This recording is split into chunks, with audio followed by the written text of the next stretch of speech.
So I died in an alley in a fantasy world. Not heroically, not even interestingly. Some goons with iron rods were tearing through Nanshan town at night, looking for a kid who'd seen something he shouldn't have. And I was that kid. Well, technically the body was that kid. Me. I was a college grad who got beaten to death by a pay-to-win player in an online game called Seeking the Tao, stayed up all night raging about it, and literally overheated into another dimension. The body I woke up and belonged to some guy also named Zhou Yin, same face, same build, probably my alternate universe self. Lucky me. The original owner's backstory was a real tearjerker, if you're into that sort of thing. He was a collateral branch heir of a cultivation family, the last male descendant of his line, which normally meant a comfortable life of not starving. But a few days before I showed up, drunk original Jian fell asleep under a banyan tree and accidentally walked in on the Dong family's second young miss cheating on her fiancé. The Dong family, naturally, decided the solution was to kill him. Original Jian figured his own family would protect him. They handed him over immediately. The Dong family made an example out of the young miss and her lover, threw original Jian in a dungeon, shattered all his meridians, and tortured him for 2 days until he died of the pain. I became the fourth unfortunate soul in that whole mess. Then the system chimed in. Quest Prologue 1. Escape from Despair completed. Character panel unlocked.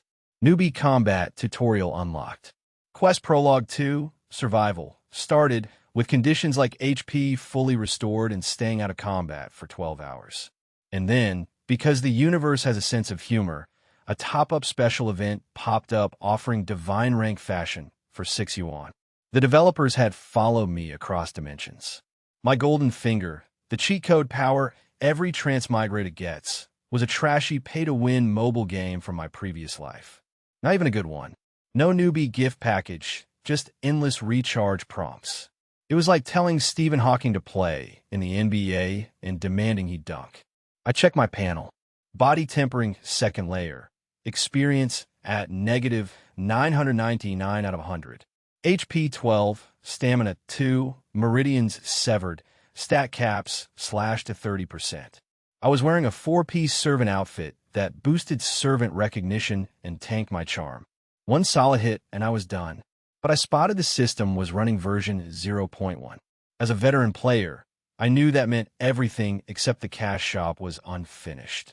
So I opened story mode, and it worked. The early game had no injury models, so my half-dead character could run and jump like nothing happened.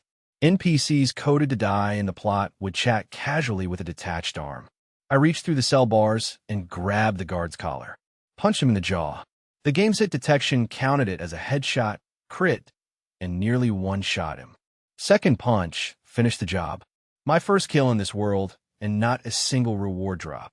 Of course, the cell was locked, and I couldn't brute force it. But the loot system was gloriously stupid. I opened the drop menu, and a prison key appeared, even though the guard wasn't carrying one. His 4-piece clothing set dropped too.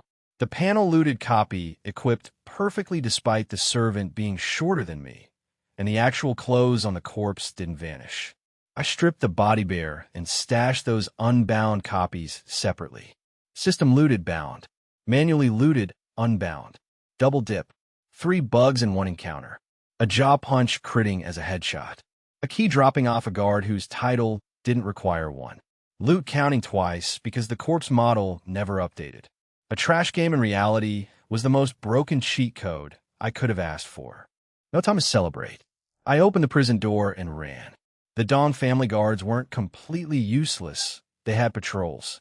A patrolling guard found the empty cell and the corpse in his underwear, and immediately organized a full estate and town-wide search. The Dong family compound was huge, and a search team spotted me.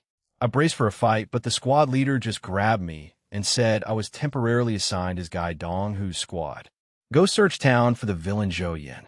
He's wearing an ill-fitting servant robe. If you see someone in bad-fitting clothes who looks unfamiliar, detain them first. The servant outfit's set bonus, plus the moon hiding behind clouds, had convinced Brother Dong I was just some junior household servant he sort of recognized. The irony was rich. The Dong family's intel was so thorough that without the game effects, I'd have been caught instantly.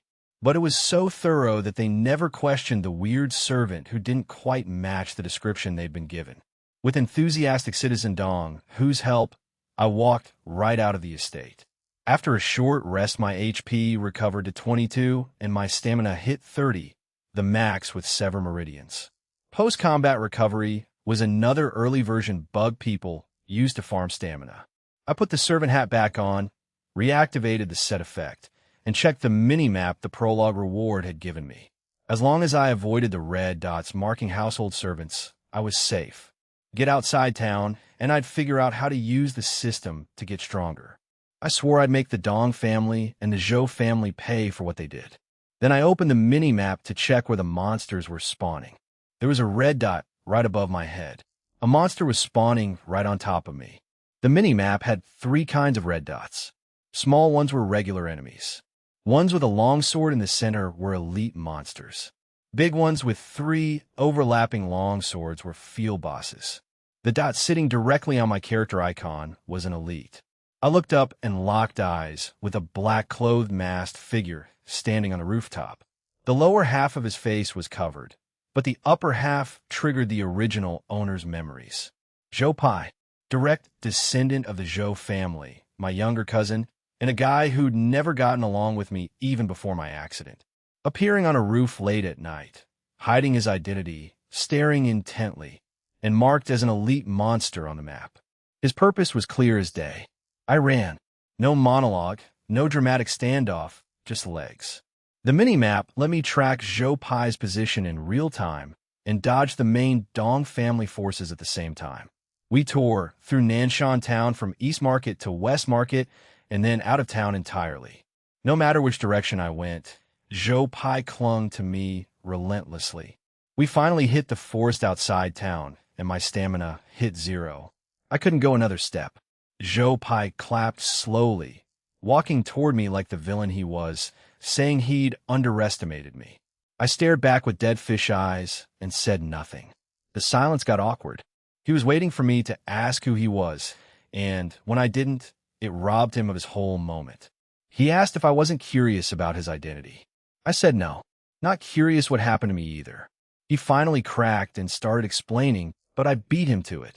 He'd drugged my wine, moved my unconscious body to the banyan tree, and the only person with both the opportunity and the knowledge of the Dong family secret was a Zhou family direct descendant holding a grudge against me. Young Master Pai. He lost 1 HP from anger. His temper was so bad that getting verbally choked twice cost him health. I'd only been stalling to recover stamina, but the guy was so fragile he entered a rage state from hurt feelings. He threw a punch that cracked the ground like a spiderweb. I'd recovered enough stamina for a backward dash. His full panel appeared. Elite, body tempering 3rd rank, 99 HP. He'd leveled up since we last met, and back then I couldn't beat him at equal ranks. I was doomed, so I kept talking. Asked what grudge he had. His expression twisted, his status flipped back to story mode. Gamble paid off. Then came the most unhinged love confession I'd ever heard. The Dong family's second young miss was his childhood sweetheart, betrothed before birth. He'd given her his cultivation resources, hoping they'd both reach chi refining together. She fell for some poor guy who gave her a bowl of plain white kanji. He was spitting while ranting and literally got spit in my eye. I told him to keep going. She told him she wanted to elope with the kanji guy and needed travel money. He actually gave it to her. She insisted. He said, like that explained anything. That's what those two were doing under the banyan tree. But this was also the guy who drugged me and left me at that tree. Something didn't add up. Zhou Pai saw me figuring it out and switched from tears to a sinister grin. He'd started to ruin her plan, indulged her every whim, helped plan the elopement, then tipped off the Dong family. They got caught. The family made an example, and to maintain relations, they compensated him with resources. All he had to do was endure. I asked if he'd framed me because I'd offended him years ago. He said no. He was just petty and felt like killing me because he didn't like me. I called him a bastard. He looked satisfied. Next step was silencing the witness. My stamina had recovered from the story mode bug. I bolted. He was a real person who'd been chasing all night. I was a game character, unaffected as long as the bar wasn't empty. The stalling had been building toward this stamina gap. He yelled he'd chase me to the ends of the earth, still drunk on the hunt. An hour later, the clouds broke and dawn started. Jopai finally noticed something was wrong. His cousin with shattered meridians was running like an inhuman machine, no sign of exhaustion. His own stamina was nearly gone. I could feel the finish line. Dom in a new life. Everything was beautiful. Then a silver throwing knife, wreathed in bloody light, punched through my chest. HP dropped to 2. The dagger in my chest didn't feel great. Jopai caught up, looked at me dying, and sighed. Said he hadn't expected me to have hidden strength. If I'd recovered to my peak, I might have caused trouble. But even at my peak, he'd still win. Told me to enjoy my last few seconds, then picked up his dagger and walked into the forest. I lay there, then gasped a breath back. Out of combat, my HP crawled from 2 to 12. The silver edge had pierced my game body, not my physical one. I cycled combat mode and back to story mode the second he was gone. That bug kept saving my life. Then laughing. Jopai came back. He'd been hiding the whole time, waiting for me to reveal my trump card. He'd even misheard something I'd muttered as some secret technique. I broke out in a cold sweat. Forgotten the mini-map in my relief at surviving. But something he said ticked me off so hard the fear just vanished. All the suppression since arriving in this world, physical and mental, just snapped. I lunged at him like a maniac and tried to smash his head in with a double palm strike. Problem was, rage-blinded, I couldn't recall any actual martial arts. Just muscle memory and raw strength, swinging wildly. Jopai dodged everything without even hitting back. His footwork was graceful, effortless. Then I checked his panel. Elite monster, body tempering 3rd rank, but HP had dropped to 69. Debuff called weakened vitality. Attack and stamina both down 25%.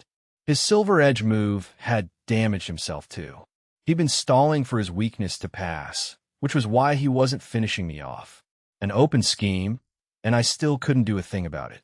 Jopai taunted me, said I'd used up my trump cards, and since I apparently had none left, he stopped dodging and threw a punch. The thing whistled through the air, just like the one that had cracked the ground earlier. Aura was weaker, but still not something I could take. Then the system announced that since I hadn't opened the combat tutorial for a long time, it was auto-starting one to protect my game experience. I screamed internally. I was fighting for my life, and the system was hijacking my account. It ignored me completely and pronounced final judgment. Tutorial 1, Evade. Jopai's punch was about to finish off his good cousin, and I dodged it. Normally that'd be nothing. He'd just throw another one. But my expression was terrifying. Eyes cold like a machine, even more unsettling than the Zhou family's dead warriors. No emotion at all, like fighting him was just how things were. Jopai suppressed his fear and decided to brute force through my facade with another punch. Tutorial 2. Perfect evasion. This dodge was different. Not only did it miss, but the movement was so precise the pressure felt like facing a clan elder's footwork at major achievement. Jopai opened his mouth to ask what the hell was going on. He never finished.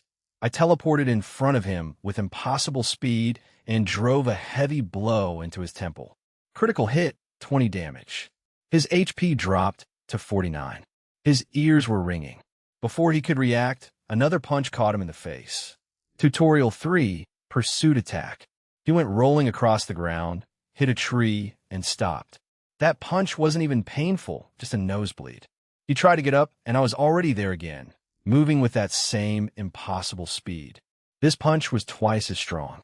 His abdomen shattered, and he flew further away. 12 damage, then 24. His HP dropped to 13. The tutorial ended. Control came back to me. I disengaged from combat, so my HP crept up to 22. I stood upright in front of Jopai. He couldn't get up. His HP was almost the same as mine had been, except our situations were worlds apart. The tutorial had completely reversed the fight in the time it took to watch a three-dimensional animation. A deus ex machina that was simply illogical.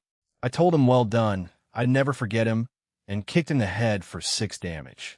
He was already unconscious at 13. The kick pushed him into shock. His remaining 7 HP drained 1 point every few seconds. Gone in no time. Zhou Pai was dead. The loot dropped like a Christmas tree. Silver Edge Tier 1, 25 silver, an unknown cultivation technique, Shattering Stone Fist skill book, Water Strider skill book, a Spirit Stone, and a Rejuvenation pill. A golden drop from an elite monster. I popped the pill immediately.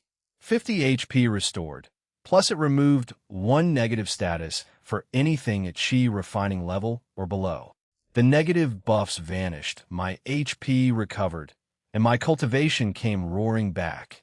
I felt like I could punch through a tree. Dawn was breaking on the horizon. The system awarded me a title for the first time, defeating an enemy stronger than myself. You were the challenger. Yesterday was over. Tomorrow was looking promising. I checked into the DGIN. The shopkeeper asked if I was here for a meal or a room. I asked him if he believed in light.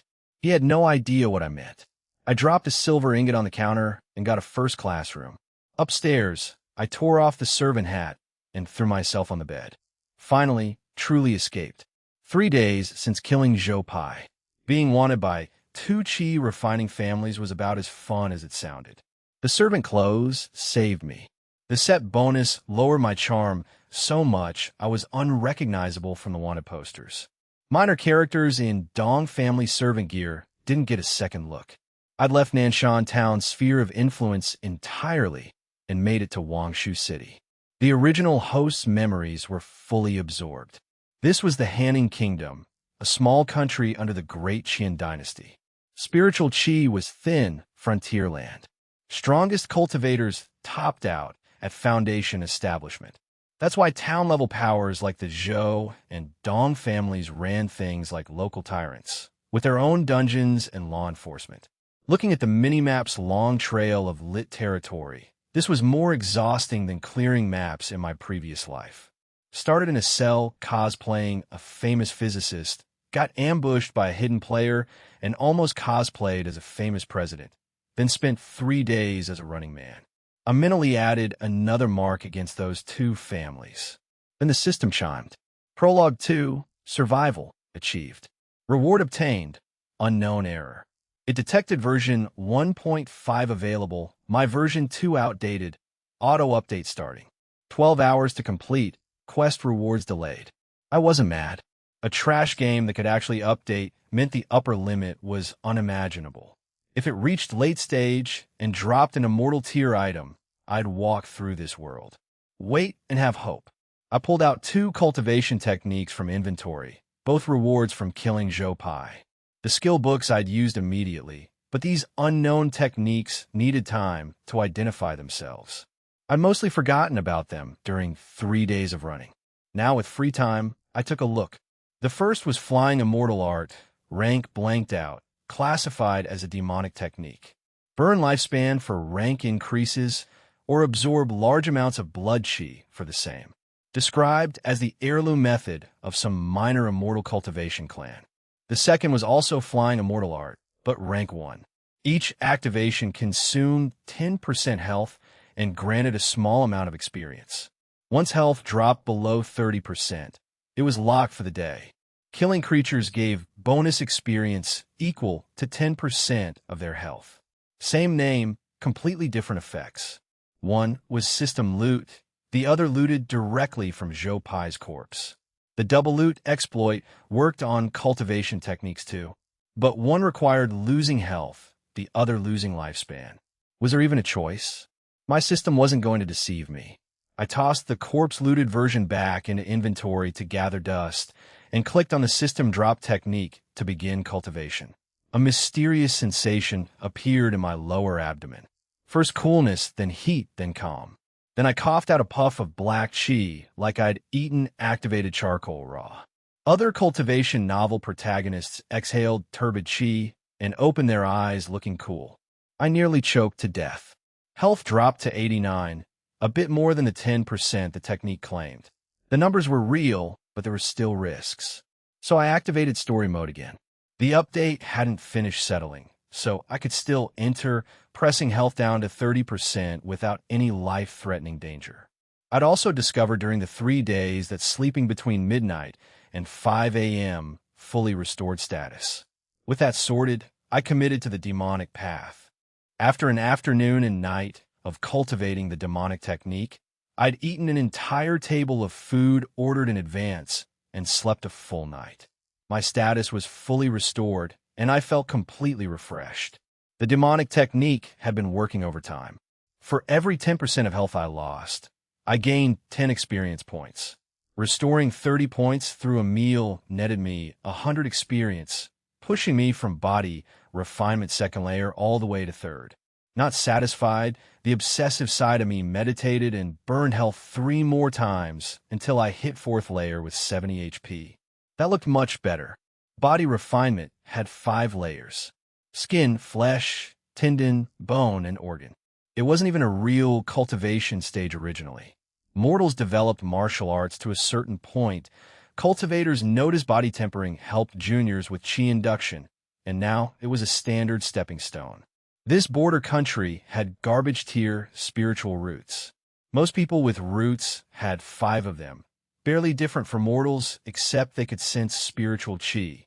Only 4 spiritual root cultivators could normally reach chi refining through chi induction.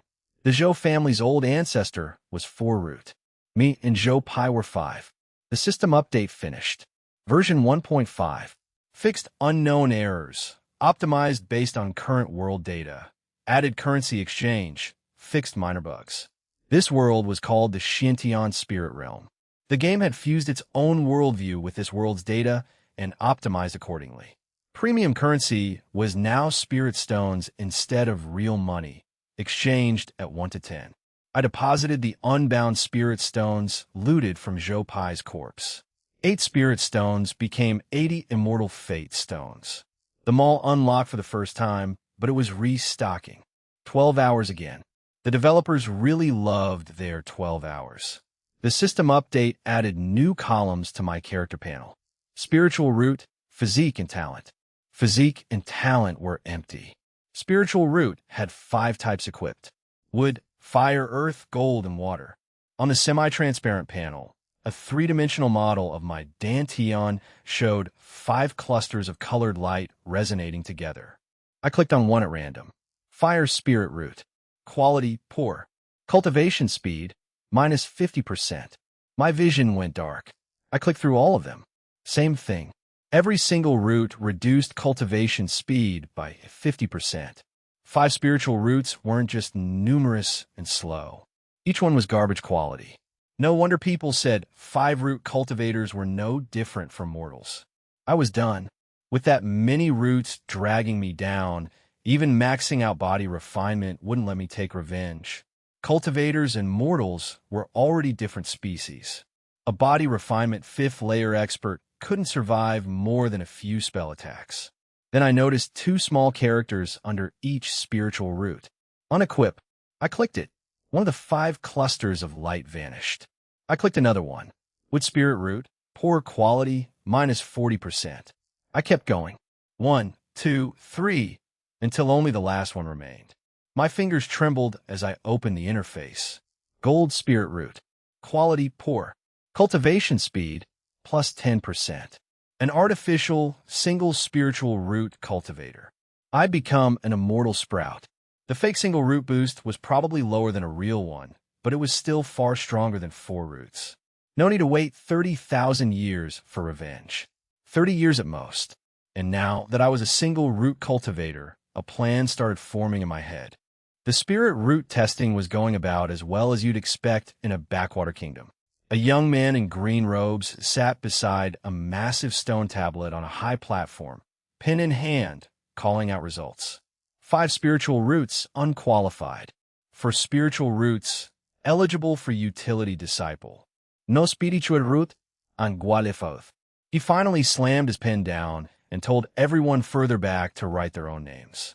If you had no root or 5 roots, get lost immediately. He condensed his words into floating text with magical power so everyone could hear. He was sick of this. 3,000 or 4,000 people tested over 2 days. Only 20 with roots, 8 with 4 roots, and only 2 willing to join. He was Jiang Hongyue. outer sect disciple of Qingshu Grotto Heaven, a top-tier immortal sect. Foundation establishment stage, peak of the pecking order in this tiny kingdom. He'd taken a recruitment mission, been too slow to claim a good location, and ended up stuck in this nowhere place. His quota was 10 disciples. He'd scrounged up 2 across half the kingdom and was about to give up entirely. Then a handsome young man stepped forward. That was me. I signed my name and asked to test. Jiang Hongyue told me to hurry up and put my hand on the stone. Feet propped on the table, leaning back, completely done with life. He muttered something about shallow ponds not producing true dragons. I calmly placed my palm on the tablet.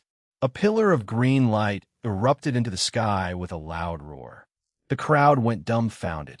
Jiang Hongyue fell straight off his chair. A single spiritual root. What attribute? He rubbed his eyes, checked the 6 characters formed by spiritual qi, and started celebrating. He'd hit the jackpot. A single root genius in a small border kingdom. I stood there watching this disciple dance with joy and genuinely worried he might lose his mind. Considered going up to slap him back to his senses. The single root had fooled the stone tablet. The soaring light couldn't be faked. His reaction proved that single root talent was considered impressive even at a top-tier sect. A few days earlier, I discovered that spiritual roots could be detached. I planned to just cultivate quietly and wait until I broke through to qi refining before seeking revenge. But my root quality was still poor, meaning reaching foundation establishment in this border country would be brutally slow. And fighting 2 same-stage cultivators at qi refining wasn't guaranteed. I couldn't spend over a decade here just for revenge. So I came up with a fake prodigy plan. Top-tier sects recruited from across the world. As a sect prodigy, dealing with the Dong and Zhou families would be trivial. As for being exposed, I had the system. A small cheat should cover the gaps. After a few moments of drooling and crooked eyes, Jiang Hongyue recovered his senses. He wiped the drool off his left hand, jogged over, and extended it. Please join our sect. I looked at the drool-covered hand, took 2 steps back, and cupped my hands in salute. He cast a cleaning spell and told me to just call him Xiao Jiang. Said I'd definitely start in the inner sect, that elders and peak masters would fight to be my master. I might even become a true disciple. I played the humble prodigy perfectly. Told him it was thanks to him that my talent was discovered. His smile grew so wide his face almost warped. He called me fellow Taoist and said we'd head to the Great Qian dynasty immediately on the flying boat. I told him I had a troublesome matter to handle first. Then I recounted the whole story. The Dong and Zhou families being framed, being hunted. Gritted my teeth, clenched my fists, full of indignation. Jiang Hongyue was furious. Those beasts practicing demonic arts, persecuting such a kind and righteous young talent. I'd learned through conversation that he was foundation establishment strong enough to walk sideways in this kingdom. I'd planned for him to give me resources so I could level up and handle revenge myself. Instead, he said there was no need for me to lift a finger. He released the flying boat and headed straight for the Hanning kingdom capital. The crowd watched, knowing they'd witnessed a legend. Then the flying boat turned back. Jiang Hongyue swept up the platform, the stone tablet, and the 2 bewildered utility disciples who'd been left behind, scolding them for not being alert enough to get on the boat themselves. On the flying boat, Jiang Hongyue was massaging my shoulders while 2 prospective utility disciples brewed tea. I felt incredibly uneasy. Those 2 disciples were from noble families with 4 spiritual roots, already 1 step from qi refining. Jiang Hongyue himself had reached foundation establishment at a young age, meaning at least a 3-element root, possibly dual-element genius. People like this were ones commoners and high officials only saw during sect recruitment. If I were actually a prodigy, it'd be fine, but my prodigy status was fake and I felt guilty. Jiang Hongyue assumed my discomfort was about the 2 families. He'd already sent a sound transmission to the capital. The flight passed in a strange silence. The boat was fast, which was lucky for me. We landed directly at the entrance of a side hall in the imperial palace. Groups of people swarmed out. First, the sovereign and all his civil and military officials. Second, foundation establishment experts and people with extraordinary bearing. Third, more important-looking folks trailing behind. Jiang Hongyue disembarked first and used his mana to float me down. The other two had to jump. The sovereign led everyone to surround us. Asked why Jiang Hongyue was late. Jiang Hongyue asked if he had a habit of arriving early. An official smoothed things over and ushered everyone inside. Jiang Hongyue stayed behind me the whole time and gave me the main seat. The sovereign and ministers looked awkward and asked what important matter needed discussing. Jiang Hongyue said the person beside him was his future intersex senior brother, originally from Hanning Kingdom, a blessing for the entire nation. Then he dropped the hammer. Some small family in the kingdom had dared to practice demonic arts. It was one thing to do in secret, but harming the loyal and righteous too. How could they let a high-level prodigy like his senior brother see blood? They were simply lawless. He slapped the armrest, and his foundation establishment aura radiated outward. Everyone was too terrified to move. Jiang Hongyue tossed out a jade tablet with pre-recorded information. A minister caught it, scanned it with his mana, and understood the whole story. Then he pulled out a communication talisman and contacted someone. I'd seen these before. Back when a foundation establishment demon came to Nanshan town, the Zhou family old ancestor had used one to call the provincial capital. One talisman was worth 1,000 gold. The minister was using one casually. He reached the Minister of War, who reached the prefect of Yin City. The Minister of War went off. Extremely wicked demonic path villains in Nanshan town. Gather all forces, arrest the Dong family and Zhou family demonic cultivator gangs immediately. If anyone resists, kill on sight. Documents would follow. Don't let a single remnant escape. Before he could hang up, the sovereign snatched the talisman. He was the king of Hanning. Act first, report later. His decree would follow. Then the sovereign turned to me with a smile and bowed. Said it was his fault for not recognizing me earlier. Asked if I'd rest in the palace while they handled it. Just like that, revenge? A humble sovereign and a criminal gang about to be arrested. Everything seemed right and wrong at the same time. Everyone was waiting for me to speak. I forced out a few words. Demonic cultivators were an issue that must be taken seriously. Need to prevent future incidents. Need a good contingency plan. With a plan, they can be prevented. As for resting and banquets, those could be prepared. I'd stay and wait for results. Applause broke out immediately. The breadth of mind of a prodigy. Listening to my words was better than 10 years of books. Someone tried to introduce his 18-year-old daughter. Someone else told him to get lost because his daughter looked 80. Then Jiang Hongyue's voice reached my ears through sound transmission. They were putting me on a pedestal to escape guilt. Don't worry, even if I punish them all, even the sovereign, the sect would back me up. I looked at Jiang Hongyue, looked at the crowd, and shook my head at him. The crowd let out a sigh of relief. A beautiful lady in palace attire was at my door asking if I'd reconsider.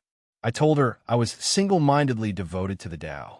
Please return, princess. Watching another beauty leave, I closed the door, feeling troubled. Ever since the commotion at the palace, every upper echelon family in the kingdom knew a prodigy had emerged. Beautiful women had been lining up to knock on my door all night. I chatted with the first few out of interest, but the later it got, the more exhausted I became. A system scan showed they all had 5 spiritual roots. Even the princess only had 4. They came with ulterior motives, which I disliked. It wasn't that I wouldn't accept them. They were just sending the wrong things. I needed resources and spirit stones to level up and top up. Everything I had was gained by pretending to be a prodigy. They wanted to ride my status without offering anything. Not a single gift had hit the mark. Since I had time, I opened them all. After the 12-hour refresh, 3 items were displayed. Fashion, golden eyes of delusion breaking. Original price, 19,999 immortal fate stones. Now 1,999. Skill book, fatal strike, 60 stones. Fashion, Ethereal Immortal Chi, 60 stones. A legendary item for 200 spirit stones. I declared the system the best online game in the world.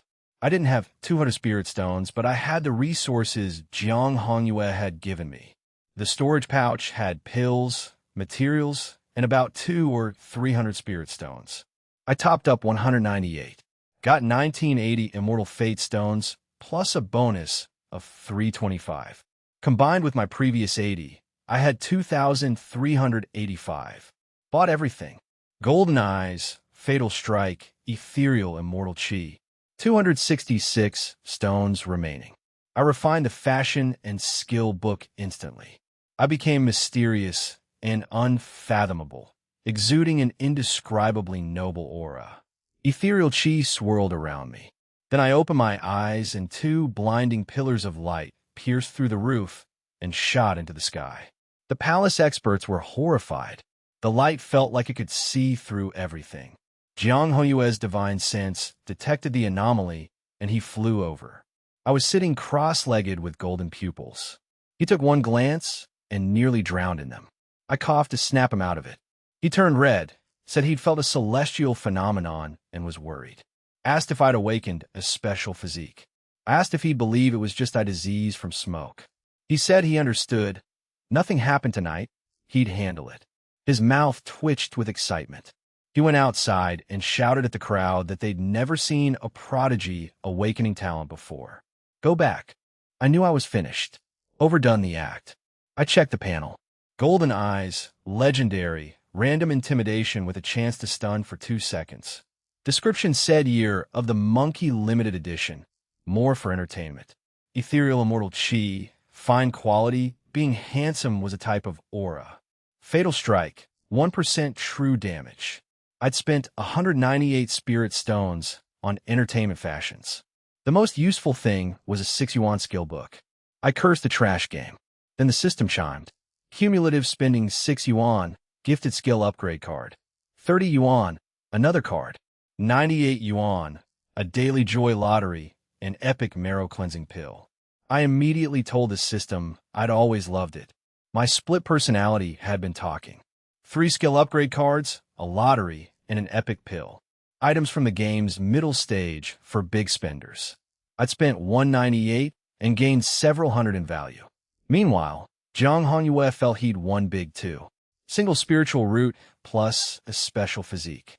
He couldn't wait to report to the sect. Walking through the palace, I asked Jiang Hongyue if it felt like many pairs of eyes were staring at me. He looked at my dark gold pupils and wondered what I'd awakened. Last night my eyes had been brilliant gold, now dark gold, combined with the special aura. He concluded it must be some kind of ocular divine ability. Remembering the pressure from last night that kept him from sleeping, he sighed and said a prodigy was truly a prodigy. His spot as a preparatory inner disciple was definitely secured. He told me my perception before guiding Chi was top tier and I might become a true disciple immediately. I just wanted an answer, but the more I tried to clarify, the more misunderstood I became. I didn't have any divine ability. The eyes just had cooler special effects. I'd even lowered the particle effects to be less conspicuous. The reason I could perceive people was the mini-map, densely packed with blue dots for unknown units and green dots for friendly units. Like when your phone camera locks onto faces in an empty room. But I couldn't show that now. My persona was prodigy. I had to maintain it. We arrived at the hall and saw rows of people in prison uniforms. Some weeping, some calm, some hoarse from shouting. About 600 people from the Dong and Zhou families, including household servants granted family names. I told Jiang Hongyue I'd go rest in the flying boat cabin. Then I asked him to tell the sovereign not to be too cruel. I had a kind heart and couldn't bear human suffering. Aside from those who hadn't practiced demonic techniques, just end the rest with a single blade. Don't torture them too much. Jiang Hongyue watched me walk away and scratched his head. Kill them all? He looked at the hundreds kneeling, everyone tainted with devilish chi. Then he realized the key was the last sentence. Don't torture them too much. Those 2 family heads must not be simple. I must have seen something with my eyes. He needed severe methods on those old fogies. I had no idea what impact that sentence would have. The Dong and Zhou families had a grudge against me, but I was usually compassionate. If forced to do it myself, I'd soften my heart. So I followed the principle of the gentleman, staying far from the kitchen. Back in the cabin, the two utility disciples were still there. Had they not gotten off the boat at all? They ignored me. I tried to make conversation. Nothing. I walked up to one and asked why they were ignoring me. He looked up, caught off guard. Said his name was Buin, his brother Buyu. They had natural defects since birth. Buin was deaf but could speak. Buyu couldn't speak and was deaf. Buin could lip read, but needed me directly in front of him. They apologized profusely. I apologized back and retreated to my room. Then I stood up and slapped myself across the face. I really deserved to die. Experience +1. What? I got experience for hitting myself? I tried another slap. Experience +3. It increased. 3 more slaps. Experience +1. +1. Karma +1. Rhythmic slapping echoed from the guest room. Unfortunately, Buin and Buyu outside couldn't hear a thing. Meanwhile, in the main hall, the sovereign had a grim expression. He hadn't cared much initially. Just a prodigy appearing, families had issues, removed them in passing. But 637 people arrested, and every single one had practiced demonic techniques. The whole kingdom looked like a demonic path, vassal state. The Vice Minister of Justice reported that aside from my branch, each family had one other branch remaining outside, small branches with few people. The elders there had been unwilling to cooperate with demonic cultivation. Then he hesitated. The sovereign slammed the table. Speak. They had connections with the Meechan sect and Joyous Union sect of the Desire Realm. More families in the kingdom were currently in contact with them. The king of Hanning turned pale and slumped on the throne. Ministers argued without restraint. Jiang Hongyue's foundation establishment pressure silenced everyone. He was the one truly in charge. The sovereign ordered the two family heads brought up. They were dragged and looking like dead dogs. Both immediately started confessing everything. One confessed to peeking at people bathing at 3, forced people to watch him bathe at 5, and going to brothels at 12. The other confessed to secretly ensuring no rain for 3 days and no thunder for 5 days across the country, and stealing 10 million taels from the national treasury. The Vice Minister of Justice put his hands on his hips and smirked. This was the strength of their Ministry of Justice. Jiang Hongyue pushed open the door and found me sitting cross-legged on the bed, slapping my own face with a serious expression. He asked what I was doing. I snapped back to reality and tried to find an excuse.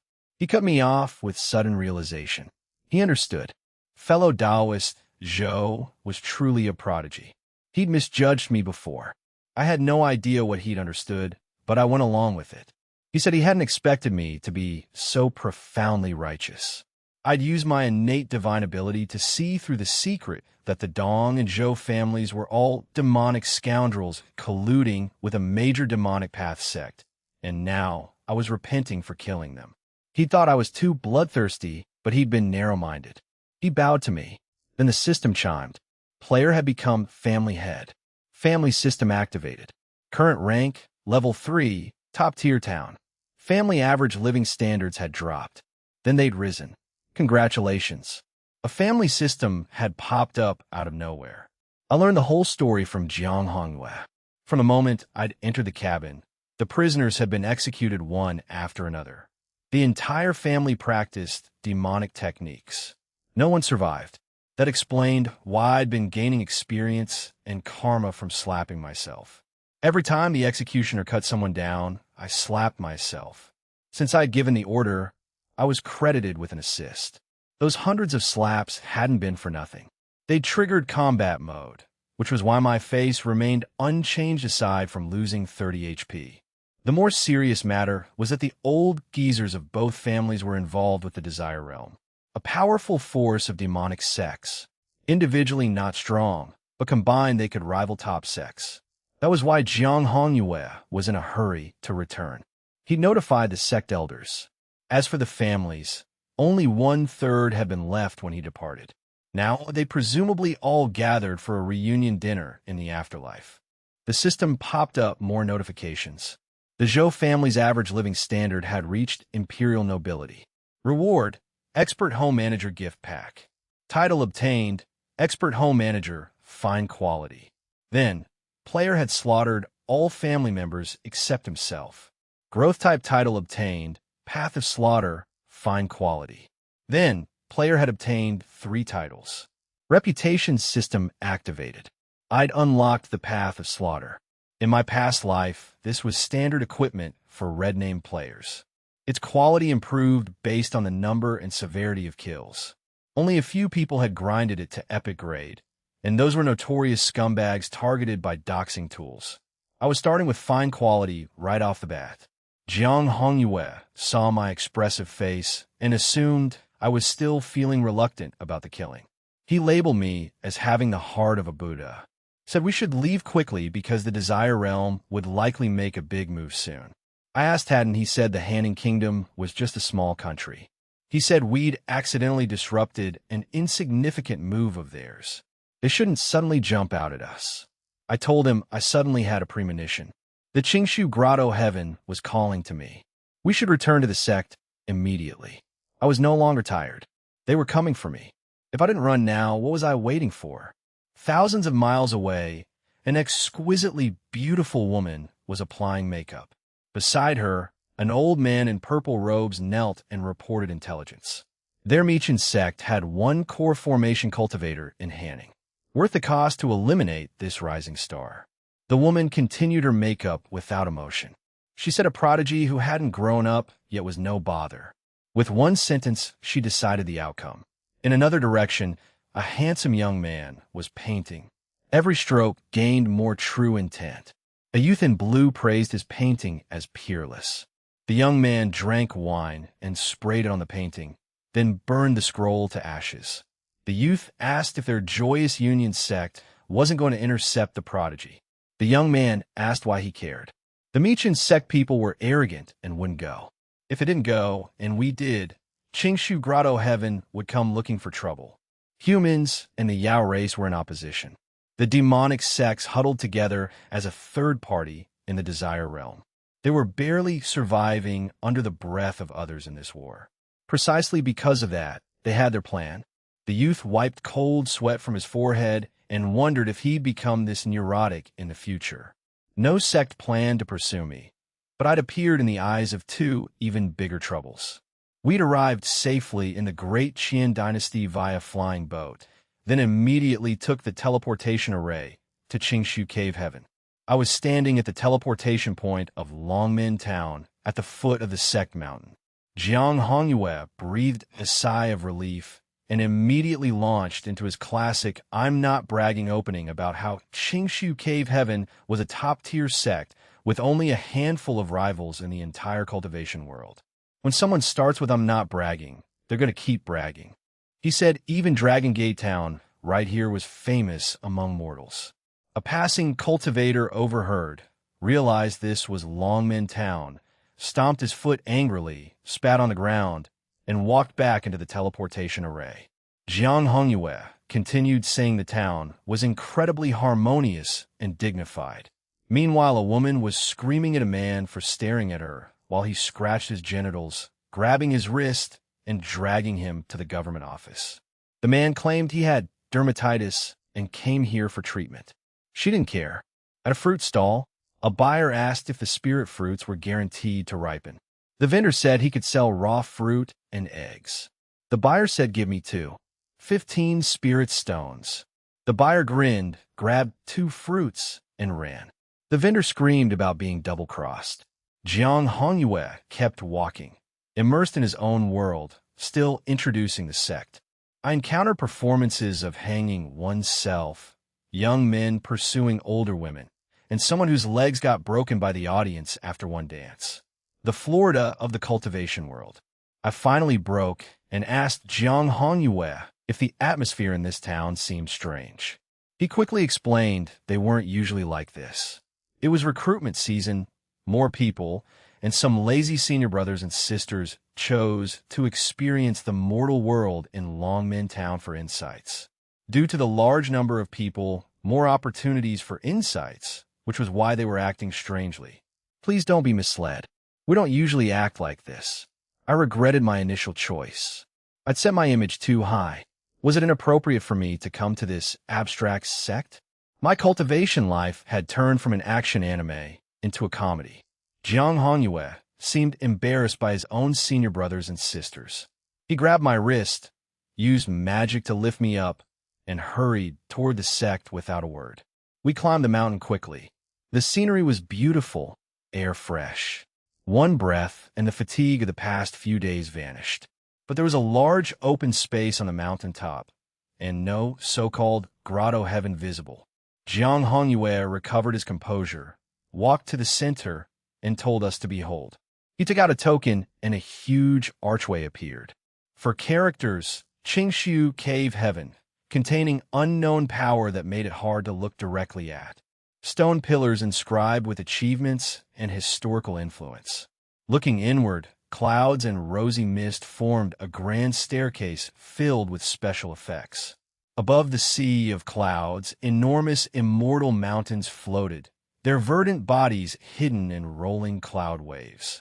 A massive waterfall plunged from the mountaintop into the clouds, forming a suspended jade ribbon of river radiating spiritual light. Cultivators and spirit beasts traversed the flowing clouds. Then a loud voice echoed from one of the peaks. The fifth elder of the non-human beings had come to steal pills again. Activate the peak protection formation. Don't let the old thief escape. Jiang Hongyue said nothing. I commented that transportation and security within the sect were quite good. His blushing face spoke volumes. Then he teleported to my side, stuffed something into my hand, used magic to roll away, and flew into the sect without a word. Clean and efficient. In an instant, only I and a voice transmission remained. The transmission told me to take the item to the resting place for prodigies. The sect had an entrance trial. Prodigies didn't need to participate in the first trial. There was a special rest area. Someone would notify me when it was time. I looked at the small badge in my palm with the word special written on it. I looked in the direction Jiang Hongyue had left. No one there. What kind of nonsense was this? The badge navigation told me to turn left 200 meters, turn right 200 meters, turn left again, and then jump twice in place. I asked if it was doing this on purpose. I've been following this AI-powered idiot for a while and hadn't found the resting place. I seriously suspected the broken badge was playing tricks on me. It detected emotional fluctuations and projected a phantom figure. A middle-aged man in a brown robe, striking features, handsome face, eyes like shimmering water, the look of a melancholic, artistic young man. Handsome in every way, but didn't seem like a good person. He burst into laughter. There really were idiots who fell for it. As a sect disciple, I didn't know the way around and dared to use his locator. It would guide me to my destination, but how far I went depended on my luck. This was a lesson from the seniors. Don't trust others too easily. Bye-bye, little jinx. Good luck. It turned out people could actually laugh when extremely speechless. One act of trust leading to a lifetime of introversion. This sect was truly invincible. I wasn't sure what kind of sect I joined. The original owner's memories were normal, and the Hanning Kingdom incident confirmed the truth. But every 2 steps was something abstract, every 3 steps a joke. I was afraid Jiang Hongyue would come back and tear off my face. I finally couldn't stand it and threw the badge into the system backpack, turning it into a bound item. Converting non-loot items into bound was something I discovered later from the silver edge dropped by Zhou Pai. The badge refined instantly. The map of the Qingshu Cave Heaven area unlocked. A large area of the mini-map lit up, incredibly detailed, with forbidden areas, sect cores, and inheritance sites marked. Many times larger than what I'd unlocked by exploring. The game content matched expectations. The feature that automatically unlocked quests when exploring the map still worked. After the prologue, I hadn't received follow-up quests. I'd explored so many maps without changes. This little badge came in handy. Meanwhile, in the contribution hall, Jiang Hongyue handed over all the information about me to the 4th elder. A middle-aged man who read the report and became increasingly pleased. Excellent. Single attribute with spirit root and specialize with the ability to see through things. A natural talent in formations and weapon crafting. This child was deserving of joining his heavenly craft peak. He'd personally go to find me. He asked Jiang Hongyue to draw a picture. Jiang Hongyue asked about his preparation for intersect. The fourth elder said, "Let's get down to business," and tossed her a document. She smiled and left. The fourth elder groomed himself in front of a water curtain mirror. Single spiritual root plus special physique. The best seedling in nearly a century. He'd intercept the information before it reached the sect leader. Just thinking about getting the SSR for free made him smile. He arranged the portrait carefully and went to find me, confident he could attract the naive young disciple. I arrived at the resting place and stared in disbelief at the magnificent building, more splendid than the palace I'd stayed in. Then a voice from a second-floor window, an exquisite bubble voice asking if I was an ignorant fool here to rest too. I got goosebumps. Who spoke like that? I looked toward the window and saw a handsome young man in a black robe. Chiseled profile, thin pursed lips, dark eyes like the night, revealing 3 parts unruliness, 3 parts indifference, 4 parts nonchalance. High nose bridge, thick sharp eyebrows. My brain felt elbowed. I'd never known what a domineering CEO was before. I understood the moment I saw him. I didn't dare respond and walked quickly into the hall, afraid I'd transmigrated into a female-oriented novel world. He'd initially intended to make a sarcastic remark, but found my unconventional behavior attracting his attention. An interesting man, not even intimidated by his aura. Fortunately, I left quickly. If I'd heard those words, I would have self-destructed. Meanwhile, an unnamed elder was searching the entire sect for a disciple led astray by his prank gadget. I registered at the rest area, got a room, and activated the isolation formation. Only then did I truly relax. What kind of mess was this? If it weren't for fear of the demonic sect targeting me, I would have preferred not to come at all. At least Hanning was relatively normal. I could relax and not see this cruel world so soon. Everyone in this sect felt like someone from the comment section. So many talented people, I felt out of place. Could cultivating immortality too much really affect the brain? I opened the main quest. Chapter 1. A celestial bond formed, stepping beyond the mortal realm. Write your own legend. Begin your new life. Mission objective. Reach core formation. Achieve minor reputation. Task details randomly triggered, not mandatory. Too little content to refer to. This crappy game liked fancy stuff in the early stages, saying players should explore quest content, but mostly they were too lazy to write descriptions. After merging with this world, many changes occurred though, and the main storyline might have real meaning. I open my character panel. Body tempering level 5, 723 experience, past the cap. New level cap unlocked. HP 150, stamina 130. Reputation, obscure, with a note that I had some reputation in certain places. The panel was so clean, I kind of missed the messy ones from before. After a simple workout in the room, I felt a significant difference.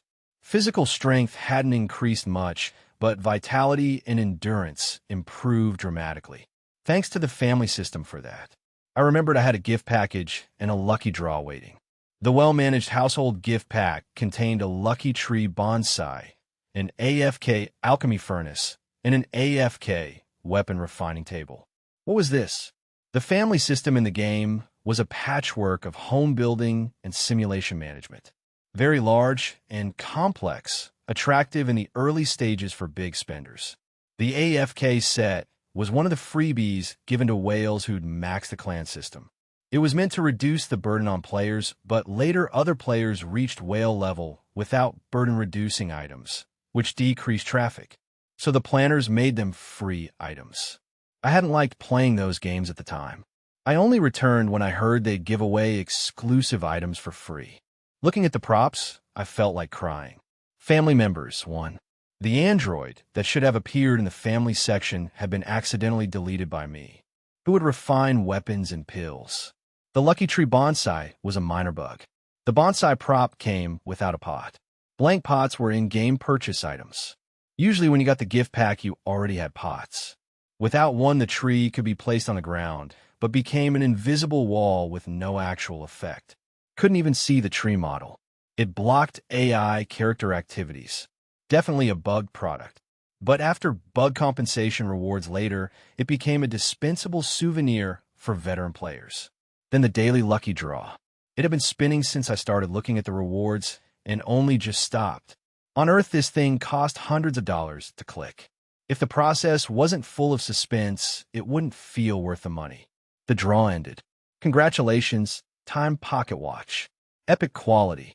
Accelerate or slow down the flow of time. Magnification 0.1 to 18 times. Range 0 to 9 by 9 by 9.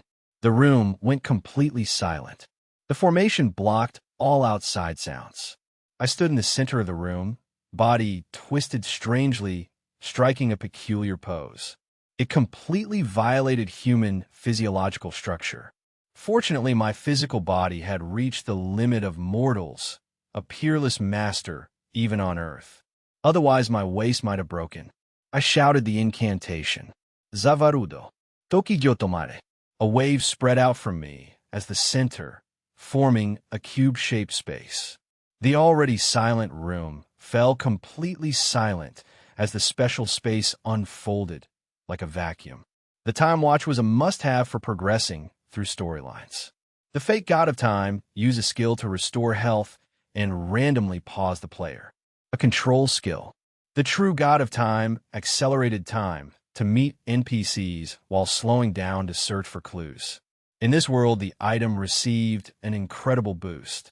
The open world's computational limits meant only a certain range of rendering, so it had a range and multiplier cap. But that didn't prevent me from crowning myself. Rejoice. He is the Time King who transcends time and space and knows the past and the future. The most benevolent, supreme, and powerful king. Zhou pays his respects. Meanwhile, the fourth elder was in big trouble. He'd been desperately searching for his disciple and caused a scene across the entire sect. On the main peak, in the main hall, the sect leader Master Qingshu sat on a jade throne. White hair, youthful face, kind demeanor like a character from a fantasy game. But his face was filled with gloom. To his left stood the first elder, sixth elder, and third elder, a graceful female cultivator, kneeling before the hall with a magnificent fourth elder and the shabby fifth elder. The sect leader asked what he was supposed to say about them. One disciple stole pills and hid in a wine vat in the forbidden area. Another ran into the ancestors' seclusion zone, shouting they were looking for someone. How had they managed to make both the patriarch and the forbidden area guards angry without any prior collusion? Even the demon lord Calamity, 1,000 years ago, hadn't forced these two to act simultaneously, yet they accomplished it with ease. Shouldn't he give them a compliment? The fourth elder said he wasn't usually like this. He had something important to do. The fifth elder said he didn't really want to steal, just couldn't resist. Both asked to be let go. The sect leader was furious. The fifth brother caused trouble normally, but the fourth brother usually knew his limits. Something was off. He questioned the fourth elder directly. What exactly happened? The fourth elder was about to explain when he noticed something wrong with the fifth elder beside him. His fist swung naturally, aiming for the fifth elder's left eye. The fifth elder had been stealing his clothes while being beaten. A full-blown brawl erupted. The fourth elder was a master of formations and artifacts with powerful physical cultivation. The fifth elder endured blows while stealing clothes. The fourth elder ended up nearly naked, which effectively halved the enemy's attack efficiency. After a quarter hour, the fifth elder neither spoke nor resisted, just shed tears. The fourth elder felt the matter was no longer worthwhile and put his clothes back on. He was about to leave when the sect leader spoke. The fourth elder trembled. He pulled out puppets and magic weapons from his storage bag and threw them behind him. His aura rose continuously until it reached a certain level. Then he simply ran. The third elder shouted that the bastard had escaped. 2 flying swords were summoned, and the first elder transformed into a third. The 3 swords chased after the fourth elder. Countless disciples released their divine senses to watch the chase. The dark light screen transformed into a giant hand, grabbed the fourth elder, and refined him instantly. Someone shouted it was the sect leader's big hand and told everyone to hide. A senior disciple warned newcomers to hide. Before he could finish, a small hand grabbed him too and tossed him into solitary confinement. Disciples poured tribute tea and shouted respect to their fallen brother. Back in a small hall next door, the fifth elder was bound like a dumpling and hung upside down from the roof beam. He shouted at them for sealing his mouth to prevent begging. The sixth elder had sealed his nose and throat too, blocking even ventriloquism. The fourth sealed his consciousness and mouth completely. The pink-haired young man finished the seal, including nasal cavity and throat. The fourth elder, tied to a chair, agreed it was the right thing to do.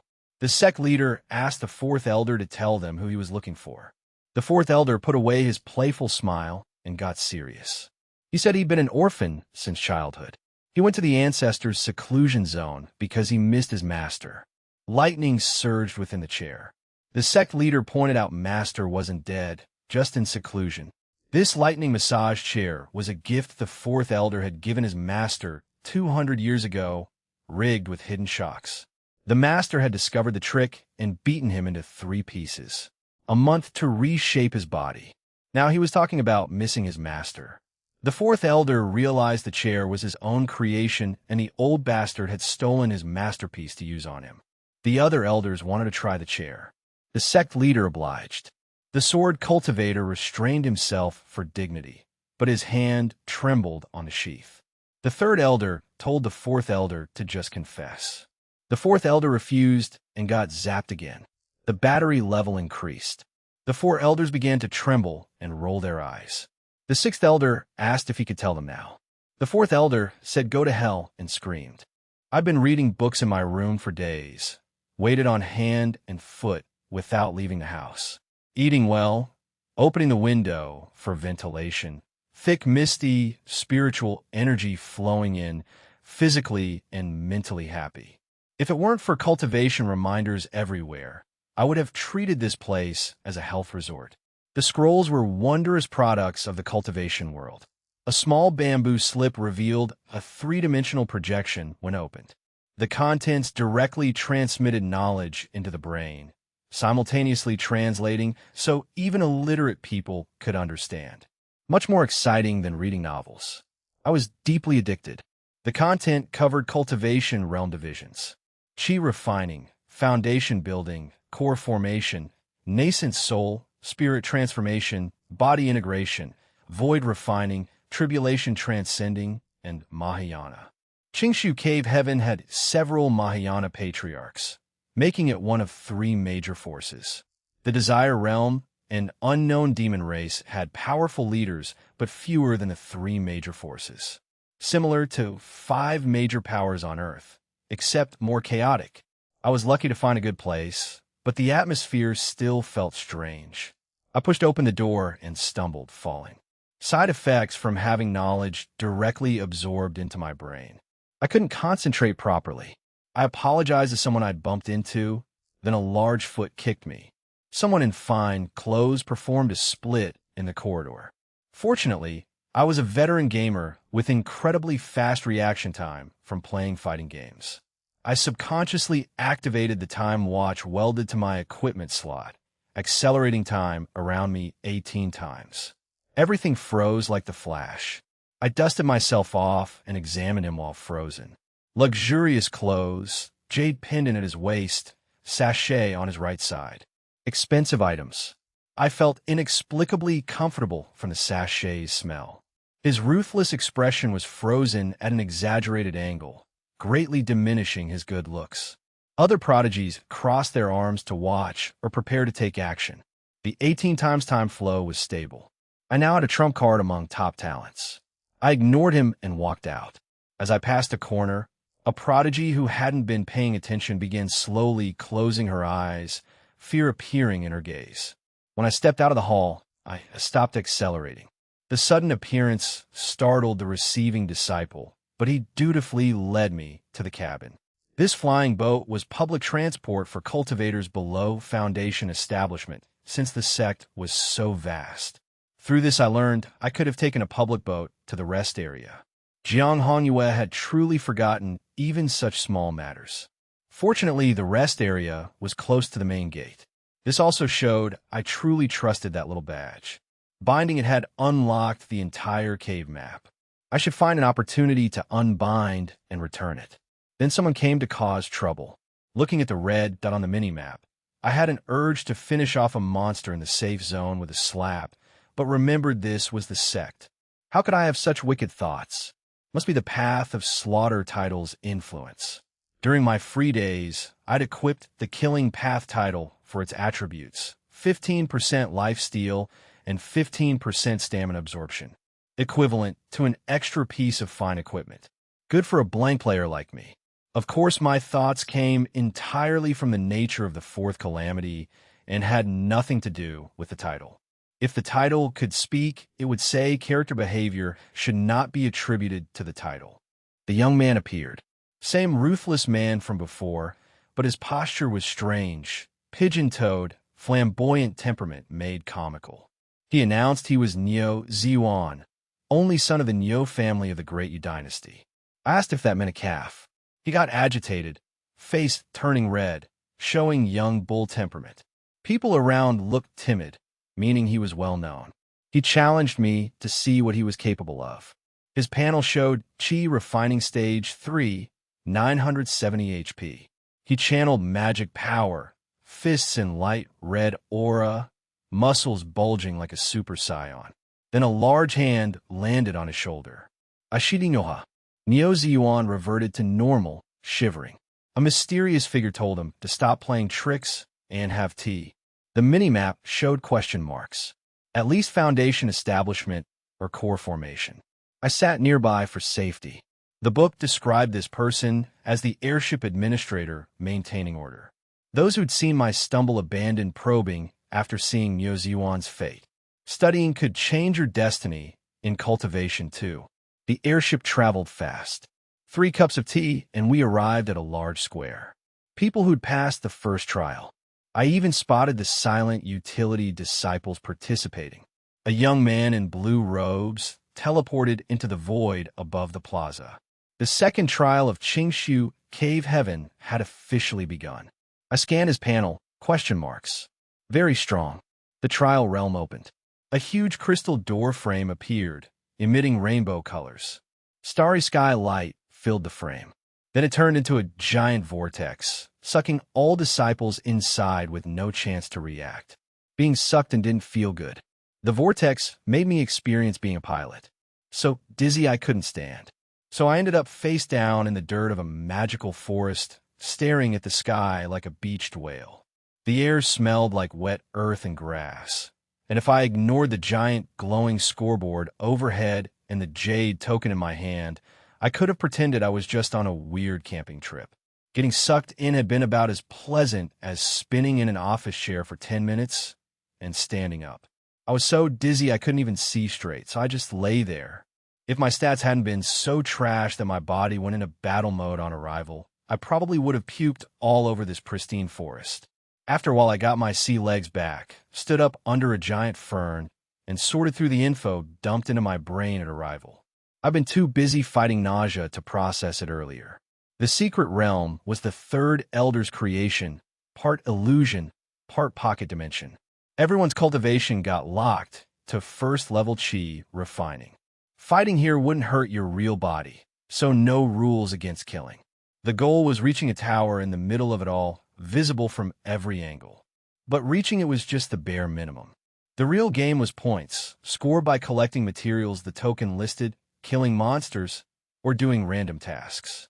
Higher points meant better ranking on that sky scoreboard, which determined your rewards and evaluations.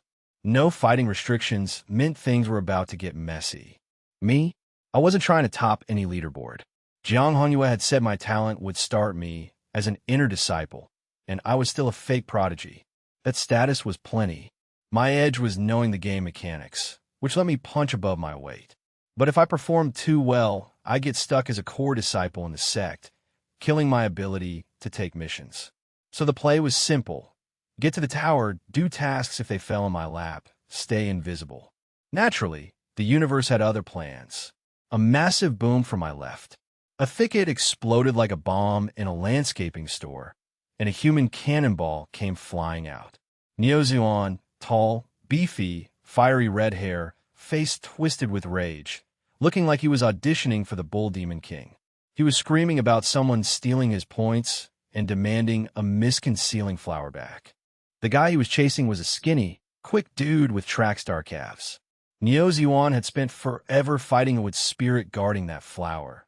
Finally smashed it, turned around, and found the flower gone. Some opportunist had swiped it. All the frustration he'd been bottling up since our last encounter came pouring out, and his brain had even less muscle than his target. His berserk rampage led him straight to me. The second he saw me, his scrambled brain decided I was the thief's accomplice. He called me a little thief, said he was settling all scores right now. His language was crude, his gestures wild, and combined with his bull face, he was almost funny. Almost, because the heat radiating off his fists was very real, the air literally distorting. This guy had family secret techniques, letting him fight way above the locked chi refining level. So much for fair. I tried being reasonable. Told him this wasn't my doing, trial time was precious. Maybe we go our separate ways and talk at the tower. He responded by screaming I was trying to escape and launching something called the 9 Mountains and 8 Seas one-punch collapse. He stepped forward hard enough to shake the ground. Right fist carrying double power, and air so hot it scorched leaves off the ground. A few nearby trainees stopped to watch. Someone identified Neo-Zuan from Enro family. Someone said I was in for it. A third noticed his fist was glowing. Real helpful, guys. I sighed internally and activated my ability. Slowed time around his fist and arm by a factor of 6. The crowd's jaws dropped as his devastating punch sank into invisible molasses. His speed cratered. His scorching wind froze. His battle roar stretched into a drawn-out bass drop groan. He was locked in a powerful striking pose, but moving at sloth speed, his angry face slowly contorting like a buffering video. I stepped to the side. His fist drifted past with inches to spare. I even had time to brush off my sleeve and told him, real casual, that his move names were way too long, and that's why he kept missing. Someone snorted. Then another cracked up, asking if young Master Neo was performing in slow motion.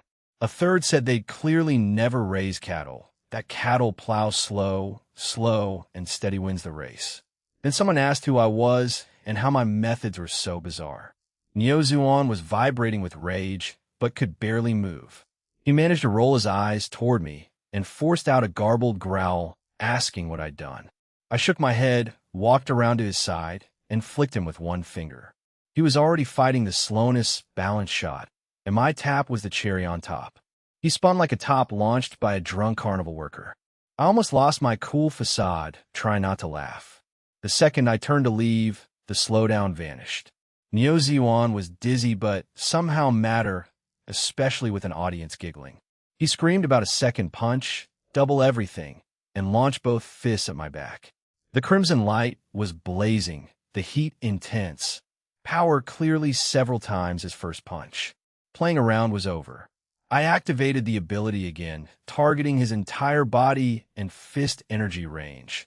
Multiplier cranked to 18. An invisible force field slammed into him, and he froze mid-charge. Both fists extended, crimson energy condensed and useless, hanging in the air like a particularly dedicated Superman impression. I didn't even turn around. Straightened my clothes, asked him if he knew why the road was so clean, then kept walking and let the answer carry on the wind, because there were no pebbles. The instant I was out of sight, the slowdown lifted. All that forward momentum released at once, and Neo-Zuan went down like a sack of hammers. He caught himself before eating dirt, but the scorching energy he'd been holding blasted into the ground.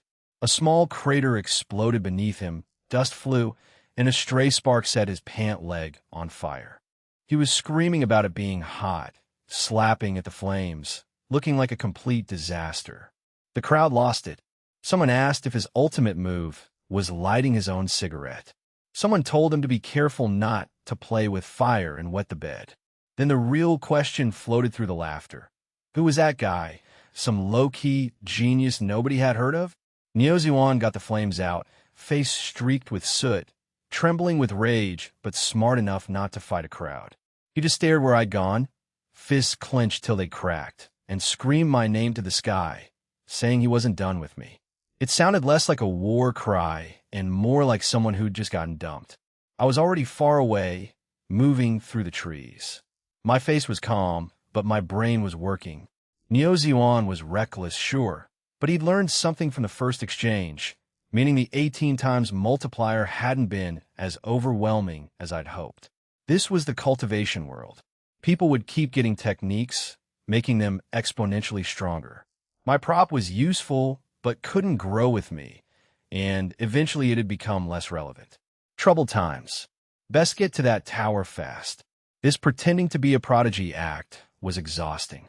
I took a deep breath and pushed into the depths of a secret realm, disappearing into the mist. What I didn't know was my little altercation, and the way I'd made a powerhouse look like a malfunctioning animatronic had already caught someone's attention outside the arena. The sky screen started filling with names, people climbing rankings, people vanishing just as fast. Below, the forest was dead quiet, the universe's way of saying calm before the storm. Outside the secret realm, the plaza had a massive sky screen split into views of the disciples. Everyone was glued to it. Outer sect elders were already scouting, planning to contact prospects before anyone else could. Up above, on a floating platform, sat the 5 inner sect elders and the sect leader, watching through a mirror artifact like it was a reality show audition. Master Qingshu kicked things off, hyping this year's batch. Long Tianxing with his ridiculous luck, Wang Yao with his fancy Xianpin Guasian body, said he'd never seen 2 prodigies like that in the same year. Then the 3rd elder piped up. She'd spotted the prime minister's legit daughter from the great Qian dynasty. Young, high cultivation, total catch. She wanted her as a disciple and basically dared anyone to object. The 6th elder warned her the girl's background was messy. The prime minister's household didn't like her. People in Sichuan were watching. Asked if she was sure. 3rd elder didn't answer. Just gave a look that said, try me. 6th elder shrugged. Fine, but Long Tianxing was hers. Qingshu was over there, stroking his beard, staring at Long Tianxing on screen like a proud dad. Except the 1st and 6th elders were not thrilled. A person with great fortune learned everything fast. Swords from the 1st elder, alchemy from the 6th. Both wanted him. Usually the sect vibes were chill, but this was serious with other sects watching. They were going back and forth when they realized the 4th elder was weirdly quiet. Turned around, and there he was, sipping spiritual tea, staring at the mirror like he was zoned out. Something was off. Last time they'd literally electrocuted him, trying to get info out, and he hadn't said a word. After that he'd been acting normal, lazing in his cave, pranking disciples. Stopped contacting his old connections. But now he wasn't even picking disciples. The guy specialized in weapon crafting and array formations. Didn't he want successors? The 3 were giving him the side eye when he finally spoke. Said Wang Yao looked great for weapon refining or body cultivation if he didn't want to forge. And the others figured it out. That's why he'd been acting weird. He'd spotted Wang Yao during registration, panicked about the others snatching him. And that's what all the sneaky stuff was about. He'd only grabbed half the mantle because Wang Yao only fit half his path. Once he accepted that, he went back to normal. They almost felt bad. Almost. Then the 4th elder went full greedy mode, picking other prodigies off the list, including some random nobody. Revenge shopping. Qingshu tried to negotiate, couldn't just hand over Wang Yao, needed to observe him first. The 1st and 6th elders nodded along since they'd gone pretty hard on 4th brother before. 4th elder agreed, but with threats. If Wang Yao didn't want to join, fine, but if they pulled anything shady, he'd come for them. Then he pointed at this handsome kid, Zhou Yin, said since he'd picked him first, they were destiny-bound. Zhou Yin was his. 1st elder tried being reasonable. Said 4th brother didn't need impulsive picks just to save face. Don't mess up the kid's future. That hit a nerve. Fourth elder went red, grabbed the list from Qingshu, and wrote Zhou Yan's name under his disciple column. Dared anyone to call it a reaction. Just like that, it was locked. As long as Zhou Yan finished the trial and made inner disciple, he'd be fast-tracked to true disciple. Even bumped to outer sect first. Making inner sect still gave him shot. The fourth elder had chained them together. Wasn't just taking an inner disciple, treating Zhou Yan as a real successor. Qingshu sighed and told the first elder he should have known better than poking the fourth elder in a mood. Meanwhile, they were all thinking about Zhou Yan's time-slowing ability. Cool trick, 18 times slower. But hard cap, couldn't improve past that. Time-type powers had a ceiling. Super strong before nascent soul, basically useless after. Dead-end talent. Fourth elder probably just wanted to casually teach him weapon refining to make up for his earlier bluster. Except Zhou Yan already qualified through the intersect path anyway. Now that the first elder ticked him off, fourth elder went nuclear and gave the kid a premium spot. Question was whether that helped or hurt him. The third elder snuck a glance at fourth brother. Still looked annoyed, sipping tea to cool off, but nothing seemed off. What she didn't know, he'd finally pulled it off. Wang Yao was just a bonus. Zhou Yan was the real target the entire time, and he was fighting so hard not to laugh. The crowd outside the venue finally shut up because the first batch of trial disciples had moved into the central area for their first random test. The big screen projected this domineering dude, and everyone lost their minds. Long Tianxing, the chosen one of the generation, the cultivation world's answer to a CEO from a romance novel. Of course, he was the first one out of the secret realm. The scene shifted, and he was on some mountain path. Something was messing with his head, but he acted like the universe should be grateful he showed up. He walked around with this perfect, elegant stride, and every girl in the audience was basically foaming at the mouth. Naturally, he ran into a thug pinning down a beautiful woman. He tapped his toe, the ground shattered, reappeared in front of the thug. One kick, guy flew into a mountainside and died. The woman started thanking him, asking his name. He hit her with "Get lost, I'm not interested in women," and blasted her away with his aura. She blushed and muttered about how domineering and handsome he was. Master Qingshu was nodding about how chivalrous and not blinded by beauty, basically saying the kid reminded him of his younger self. The fifth elder immediately roasted him, saying the beauty part was exactly what got him stuck back in his day. Qingshu slapped his own mouth shut and moved on. Next was Wang Yao, built like a fridge, who charged through the forest like a human bulldozer. He hit the center circle, got the same foggy head effect, forgot what he was doing for a second, then went right back to trucking. The thugs and damsel reappeared for their act, but before the woman could cry for help, Wang Yao had already turned the thug into tomato sauce everywhere. He kept running, yelling about seeing injustice. Nobody responded. After that, more disciples showed up and things went sideways fast. One guy overthought it, tried a detour, got backstabbed. Dead. Another got seduced. The woman turned into a dried-up corpse in his arms and drained his life force. And this was just the first test. A lot of talented people eliminated over something this small. Then the sixth elder spotted Zhou Yan at the center circle. Aside from getting blocked by Niu Ziwan for a bit, he'd been pretty mid. The sixth elder threw shade at the fourth elder, asking if he wasn't going to be devastated when this kid washed out. Told him to cross the name out now. The fourth elder said he wasn't worried. He'd already accepted Zhou Yan as his disciple, so the outcome was decided. Even if the kid failed, he'd just wait for him to make the intersect and try again. His lip twitched while he said it, and everyone figured he was just coping hard after getting humiliated during disciple selection. They thought he'd probably go into seclusion for a few hundred years. Nobody realized he was literally struggling to contain a massive grin. The fifth elder brought up how the second elder got ambushed in this exact spot back in his day. Qingshu immediately ripped open a spatial portal and dragged the fifth elder inside like a dead dog, saying they had personal business to handle. Apparently, that whole thing was one of the second elder's deepest wounds, which was ironic because Qingshu himself got stuck on the romance route every single time he went through this trial.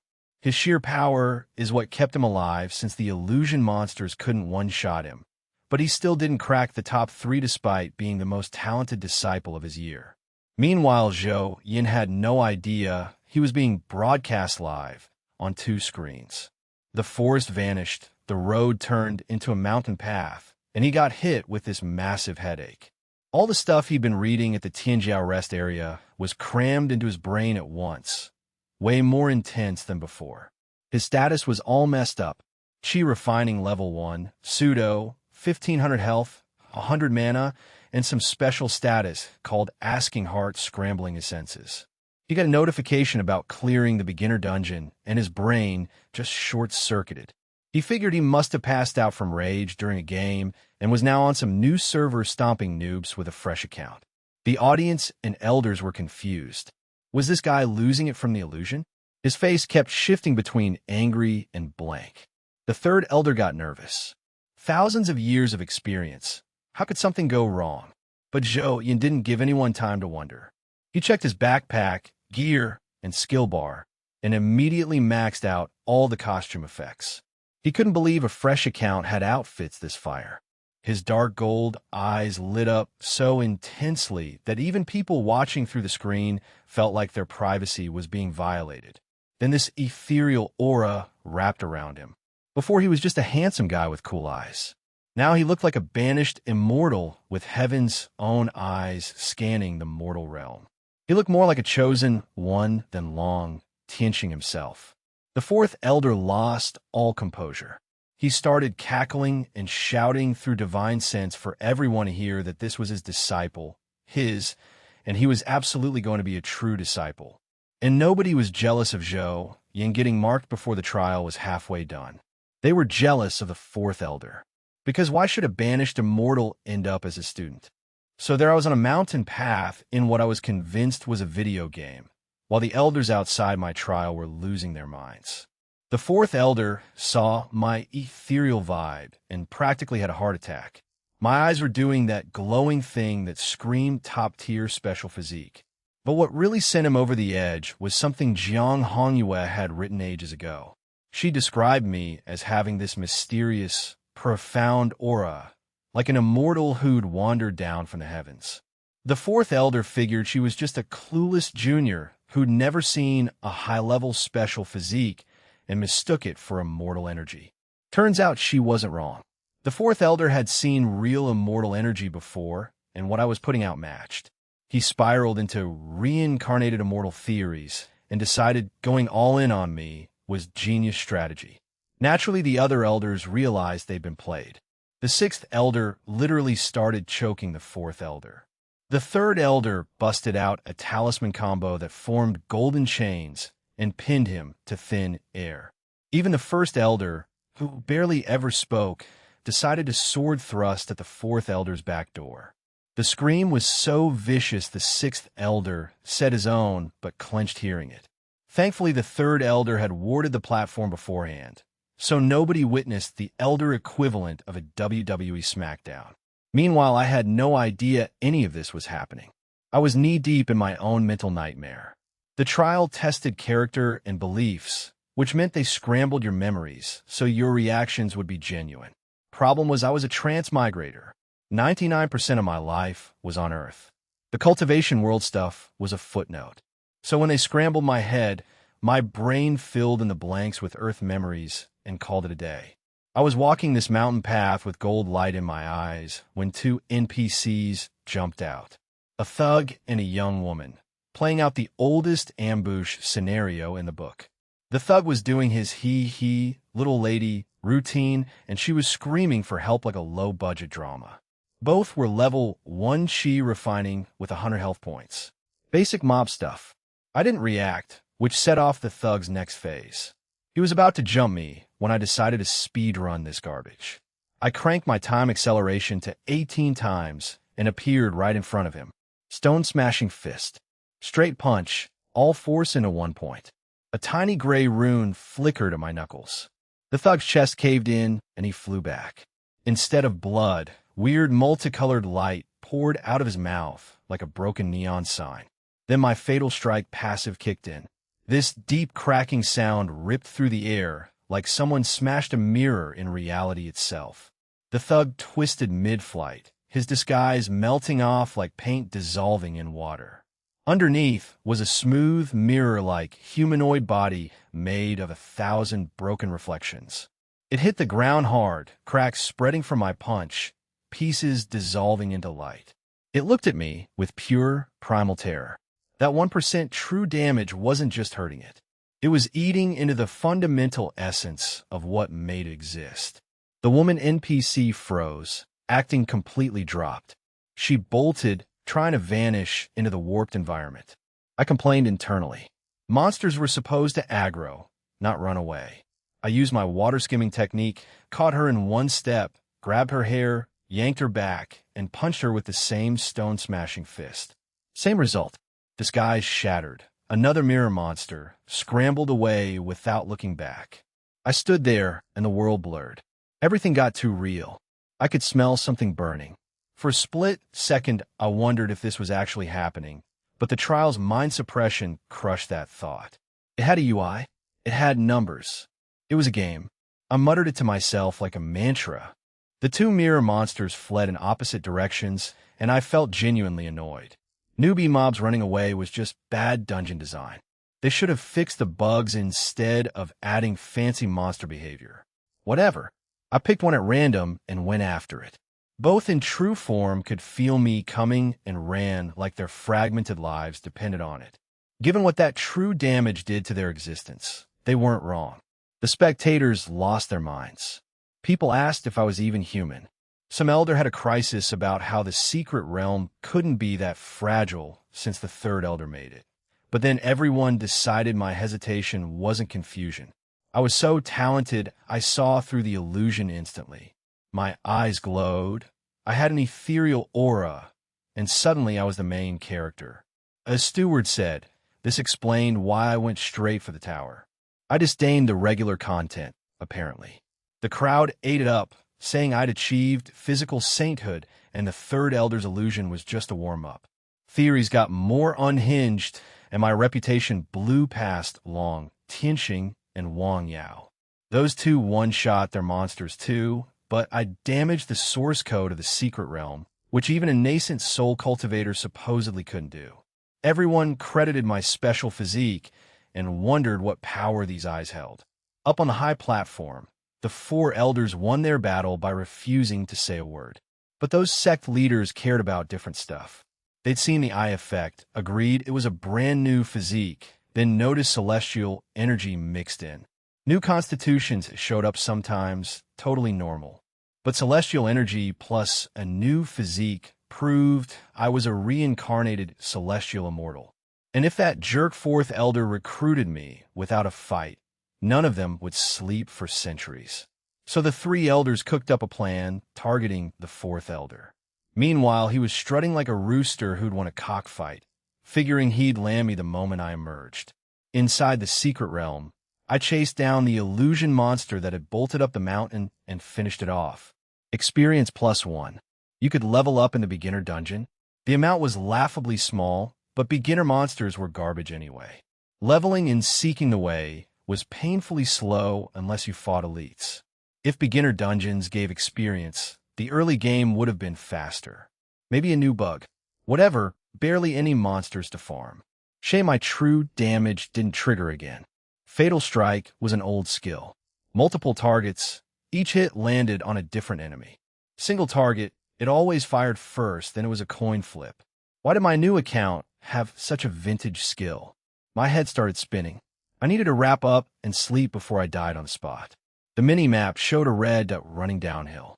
A heavenly curtain disciple gasped that I was heading for the trial of fear. One deacon pointed out even Long Tianxing had avoided it thanks to his luck instinct. I just wanted to speedrun this thing. I followed the mini-map and heard screaming ahead. Some zombie-looking thing reeking of death came at me, yelling about getting its life back. It looked familiar, like something called Joe Pie. Some planner's Easter egg. 10 health points, first level of chi refining. I punched in the head. 1 experience point, like casually killing a critter and looting the meat. I brushed it off and locked on my next target, but the NPC who was supposed to be fleeing showed up right in front of me. She transformed back into a gorgeous woman, except where I'd hit her was covered in cracks. I asked why she was coming closer. She said she needed to get close to beat me to a pulp. I said, why not get even closer? I threw a punch, but a zombie blocked it. A young girl, pale skin, some wounds, still clearly a beauty. Name was something Dong. She clawed my arm. My destiny value dropped to 1370 out of 1500, but I was totally fine. She was stunned. She'd sworn her attack penetrated flesh. I ignored her and checked the girl.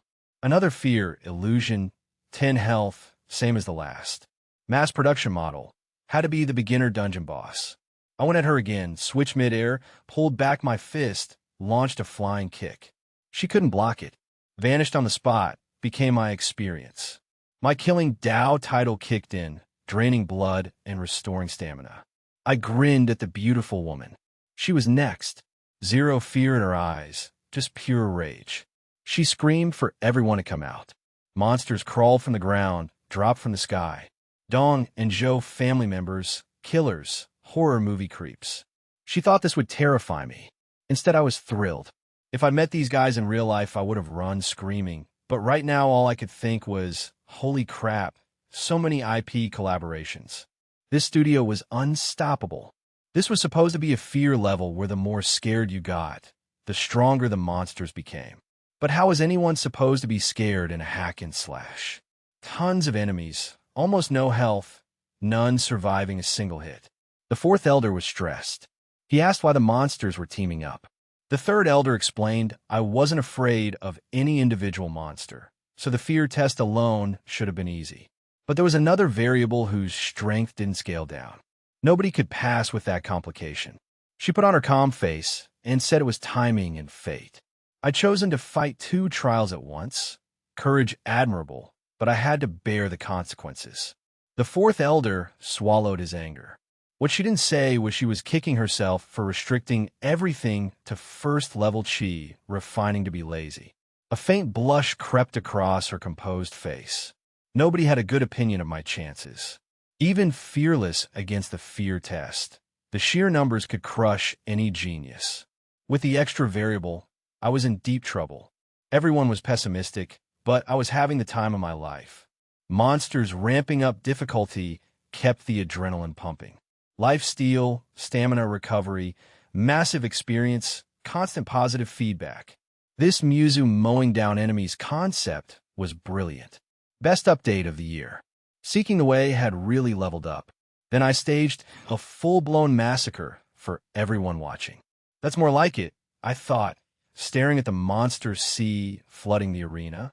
Shu and Dao Studio actually knew how to make a fun game. The crowd below had no clue what I was saying, but the 4 elders up top were already breaking things down like esports analysts. No fear, just pure excitement. I'd dealt with this setup before, the Horde plus boss combo. Classic. So I made a quick plan. Clear the minions first to farm health back, then find an opening for the boss. Simple, but effective. I cranked acceleration to max. Everything went into slow motion. Vengeful spirits drifted like they were swimming through molasses. Their screams stretched into low, warped groans. The butcher's chainsaw hung in the air like a painting, rust visible on every inch. The banshee's hair moved strand by strand. Even dust froze. I moved. Ground caved under my feet, and I launched into the thickest cluster. Right punch straight through a Zhou family spirit's chest. Its twisted face froze there before it shattered like glass into points of light. Health ticked up, stamina recovered. Lifesteal and absorption doing their thing. Didn't pause. Left elbow caved in a Dong family spirit's head coming from the side. Watermelon explosion. More health, more stamina. Sidestepped the butcher's sluggish chainsaw swing. Actually had time to notice the chipped blade and chopped him in the neck. Satisfying crack. He dissolved into light. More recovery. The original body had real combat skills baked in, and I'd absorbed those over time. Now with pseudo-chi refining, boosting my coordination, every strike landed on vital points. The Banshee didn't get her claws up before one punch ended her. Explosions popping like firecrackers. I flashed through the horde, and everything I touched disintegrated. Health climbed to 1400, stamina basically full. I was a mowing machine, and honestly having the time of my life. But the illusionary monster kept finding gaps. Every time I transitioned between targets, she'd flash in from a blind spot, moving through environmental distortions like refracted light. Impossible to track. Felt a chill. Check my status. Yep, she'd tag me. My time manipulation worked in a fixed range, so I had to keep repositioning, and that left openings. Low health, low damage, annoying mechanics. Not a real threat. So I stopped chasing and just cleared the board. Once the small fry were gone, an opening would come. Ramped up the speed. When only 4 or 5 monsters remained, the lurking beauty finally realized she was running out of backup and let out this sharp, inhuman screech. Signal flare. Every remaining monster's eyes went crimson. Resentment multiplied, boiling like hot oil. They abandoned all defense and charged, full suicidal rush from every direction, radiating negative energy that would have wrecked anyone weaker. One hint of fear, and these things get stronger. Game Mechanic 101. I just raised an eyebrow. That player excitement when a boss enters a new phase. Berserk mode, I muttered. Phase 2 incoming. I didn't retreat. I advanced. But this time I went bigger. Time reversal, 18 times, range maxed at 9x9x9. What happened next was ridiculous. The space around me got yanked backward like reality hit rewind. Every charging monster, their expressions, the spit from their mouths, the energy off their bodies, all moving in reverse like scrubbing a movie backward. Conscious, furious, but bodies obeying the reversal. A spirit mid-lunge glided smoothly backward. A butcher's chainsaw retracted mid-swing. I actually thought, why so many chainsaw killers in here? Bulk discount on similar IPs? And the beauty got caught too. Frozen mid-attack in an almost comical pose. Leaning forward, claws out, stuck at the very start of her motion. Powerless. Found you, I said, voice flat as a robot. In this reversed bubble, I was the only one moving freely. But I didn't go for her right away. Gaming problem, you know how it is. Flashed to a butcher, rewinding away. Blew his head apart, then appeared in front of the beauty and gave her a gentle punch to the gut. Health recovered, fatal strike triggered. Cracks spiderwebbed across her mirror body. She shuddered like she'd been sledgehammered. Already gone. Appeared above her wronged soul, stomped it to pieces. Reappeared in front of the beauty, another tap. More cracks, denser now. A fragment flew off and vanished. Real damage leaves real marks. I've been bothered. She only had one crack. I've had obsessive tendencies, and now I was filling her with them. Bang, bang, bang. Assembly line worker mode. Every appearance meant another monster annihilated and another crack splintering across her body. Public execution. She couldn't escape, couldn't fight back. Health melting. Outside the secret realm, the elders were losing it. Time laws, actual reversal, a section of the past being overwritten. One called me a monster. Another one of my background investigated. Someone noticed her core was crumbling. She hit her limit. Cracking became continuous. Mirror body couldn't hold, and she shattered completely. Shards shot every direction, but got sucked back by the reversing currents. Power twisted into spatial turbulence. And where she'd been, a rift appeared. Small, one-person wide, chaotic void inside, chilling suction. Quest progress hit 70%. So she was just an elite monster. But an elite that dropped a portal? Boss entrance for sure. Old me would have complained about a dungeon this long. Now I was genuinely into it. Only 30% left. Might as well enjoy it. Reversal ended. Last monster, some zombie thing straight out of Plants vs. Zombies. Got its mobility back, but just lay there making horse noises. Zero threat. Flicked a punch from a distance. Wind pressure turned it to dust. Area cleared. Health at 1495 after all that. Basically full. Patted off imaginary dust. Alright, mobs cleared. Next scene. Casual as taking out the trash. Leaped into the spatial rift and got swallowed by chaotic light. Gone. After I vanished, the viewing area went dead silent for 10 seconds, then exploded, screaming that I'd broken through the secret realm barrier with my bare hands. That time reversal and realm breaking wasn't something a chi-refining cultivator should do. One elder demanded they investigate my background immediately. Someone noticed the crack, was shrinking, and panicked about whether I could come back. Exclamations, doubts, praise, all chaos. Everyone glued to the screen, showing the eerie plane calming down, every monster wiped out, and a rift slowly closing. My performance had completely blown past anything they could comprehend. So when Zhou Yin jumped into that spatial rift, he'd already snapped out of the third elder's illusion. His scrambled memories started rearranging themselves, and the guy had a full-on existential crisis. He'd enjoyed the fight like a kid in an arcade, but now that he was sober, all he felt was regret. Classic. He figured the sex atmosphere was decent from top to bottom, but that was only when nobody's interests were on the line. This was still a top-tier cultivation sect, and the people who made it to the top were ruthless. Guys like Niu Ziyuan were the norm everywhere, and the arrogance baked into their bones wasn't going anywhere. Thinking about all the trouble ahead gave Zhou Yin a headache. He'd faked being a genius with a single spiritual root, and now the whole world was praising him. Lies really did hurt people. He turned his special effects down to minimum and started adjusting his mindset. No point complaining. He could only take it one step at a time and hope the system could cover up the lie. But where exactly was he?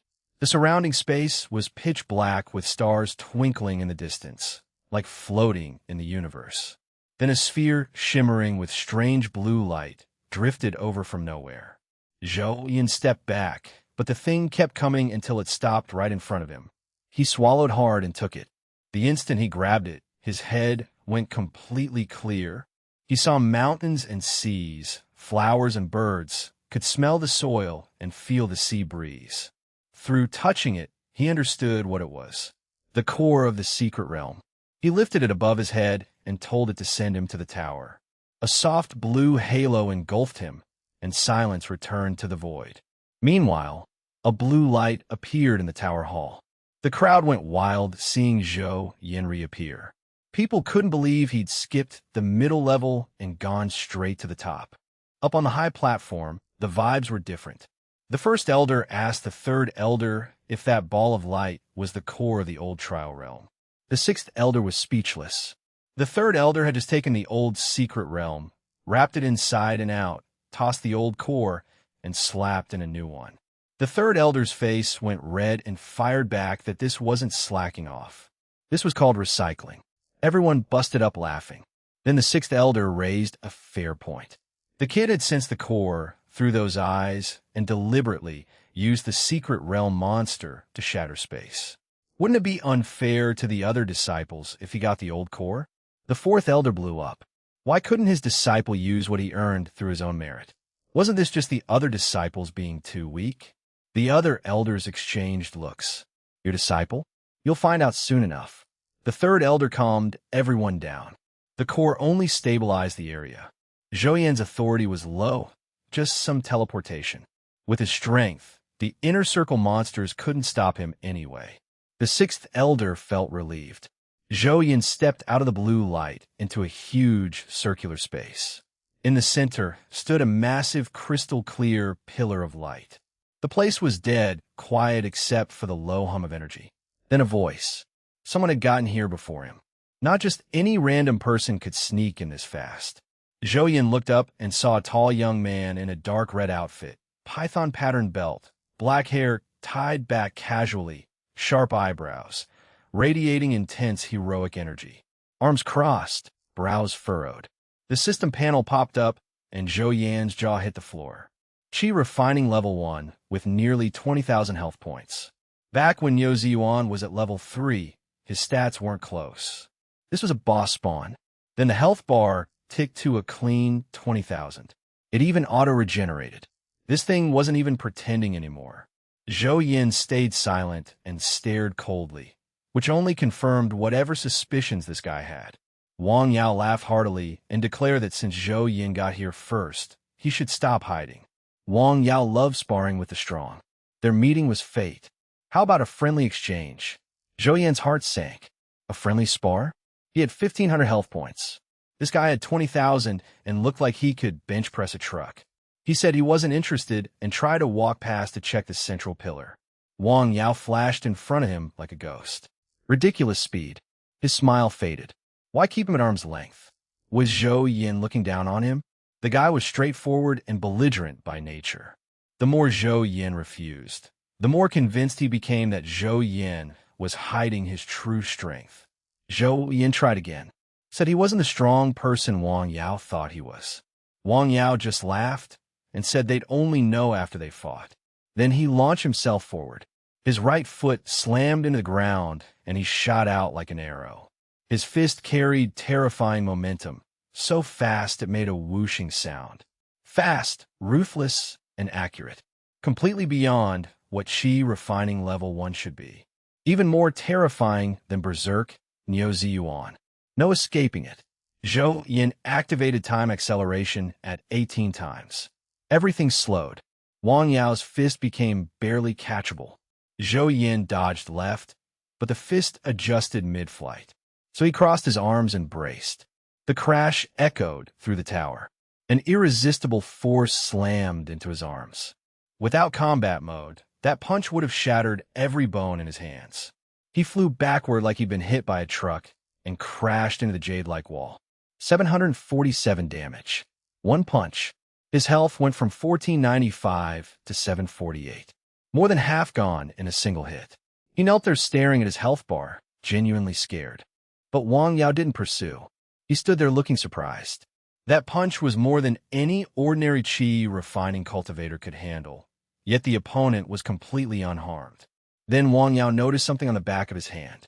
A tiny stinging sensation, like a needle prick. His blood energy was already healing it, but this small wound was healing way too slowly. Some cunning force was blocking recovery. From Zhou Yan's perspective, a tiny -11 had floated up on Wang Yao's 20,000 health, followed by a -3 in white. Wang Yao recovered the 11 in a single breath, leaving only 3 points of true damage. But that was enough. Wang Yao's eyes blazed with excitement.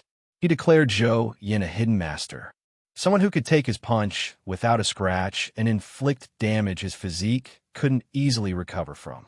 He filled in every blank himself. Incredibly strong body, powerful techniques. A casual counterstrike left injuries that wouldn't heal. Even after being provoked, Zhou Yin merely parried and left a warning scratch. True champion demeanor. Zhou Yin stared at his half-empty health bar in silence. He'd been blocking on pure instinct. The damage to Wang Yao was a total accident. While getting knocked backward, he'd thrown a random punch at Wang Yao's fist. That 1% true damage was a passive trigger. He never expected it would slow the guy's recovery and make him even more pumped. Wang Yao's panel updated. Boss status confirmed. 19,997 out of 20,000. The guy roared for another round. He'd officially recognized Zhou Yin as an equal or stronger, abandoned all underestimation, and was going all out. He lunged again. Faster punches, harder hits, more pressure. Zhou Yin gritted his teeth, cranked time acceleration again, and desperately searched for any opening while frantically thinking of a way out. This 4 sparring session had only just begun, and outside the arena, the spectators were absolutely losing it. The fight had gone on way too long. Wang Yao was dodging like a leaf in a hurricane, every swing hitting empty air. He was getting pissed. Same. I couldn't kill monsters to refill health and stamina. One bad dodge, and I was toast. My timepiece wasn't cutting it. Silver Edge wouldn't do jack either. I drained myself dry while he barely scratched. So I tried talking. Told him we were close to clearing the level. Did we really need to fight to the death? He laughed it off, said the secret realm wouldn't actually kill me. Then went full dramatic, saying even if this was an illusion, he still wanted to settle things, and he'd apologize outside no matter what. He was locked in. I sighed. He could tell something shifted because he stopped moving and waited. I suggested we settle it in one move. That got him hyped. He sucked in a huge breath, power surging so hard the ground cracked, charging up to his peak. Perfect timing. I didn't charge. Instead, I lit up like a spotlight. Blinding radiance, ethereal mist swirling around me. My eyes flipped to pure gold. Cold, majestic, piercing. The golden eyes of delusion, fully activated. The combo hit him in the brain. All that power he'd gathered stalled for a split second. He shook it off and braced for whatever was coming. But the eyes were the attack. Right when he was locked in, the golden eyes fired into his mind. Some indescribable divine force slammed into him. Because he was so tense, the mental impact hit like a truck and yanked his consciousness into an illusion. And what an illusion. I appeared as some supreme deity, arms reaching across the universe, sun and moon just decorations. Every living thing bowing at my feet. The pressure of the entire sky collapsing down, trying to crush one ant into dust. He was terrified but furious. Bloodshot eyes, hoarse roar. He wanted to burn it all down and throw one desperate punch at my divine ass. Then the illusion vanished. Just like that. The pressure receded like a tide, and he snapped back to reality. But he'd lost. Completely. Couldn't throw that punch. Couldn't even see how I'd moved. He looked down and realized he was stuck. Not ropes, not chains. He'd been planted inside a tree. Some weird-ass plant, trunk smooth as jade, branches glowing with rosy light. Looked like one of those feng shui money trees you see in lobbies. Except each leaf held the secrets of a universe. From the waist down, Wang Yao had merged with the trunk. He struggled, poured everything into it. That tree didn't flinch, like trying to push over a mountain. All his power got absorbed like a clay ox sinking into the ocean. Couldn't even make the leaves sway. Absolute suppression. He stopped fighting, looked up at me as my aura faded and my eyes went back to normal. The unwillingness melted into deflation mixed with respect. He sighed and admitted defeat. I flicked my fingertips and the tree vanished. He dropped and let himself hit the ground. Could have landed gracefully, but didn't bother. Lay there for a while. Then he started laughing. Not the big laughs from earlier, something subdued. Got up, clasped his hands in a salute, and apologized. Said he'd been presumptuous.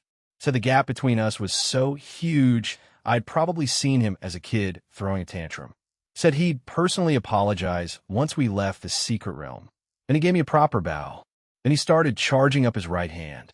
Power no less than the full force attack from earlier. This guy could gather that kind of power with a casual gesture. All that effort before was just for show. What kind of monster? I started sweating. Was he going to try again? He punched himself in the heart. His fist went straight through his own chest. He coughed, said something about having thick skin so he wouldn't trouble me anymore, and fell. His body broke apart into specks of light. All his stack points scattered and got sucked into my token.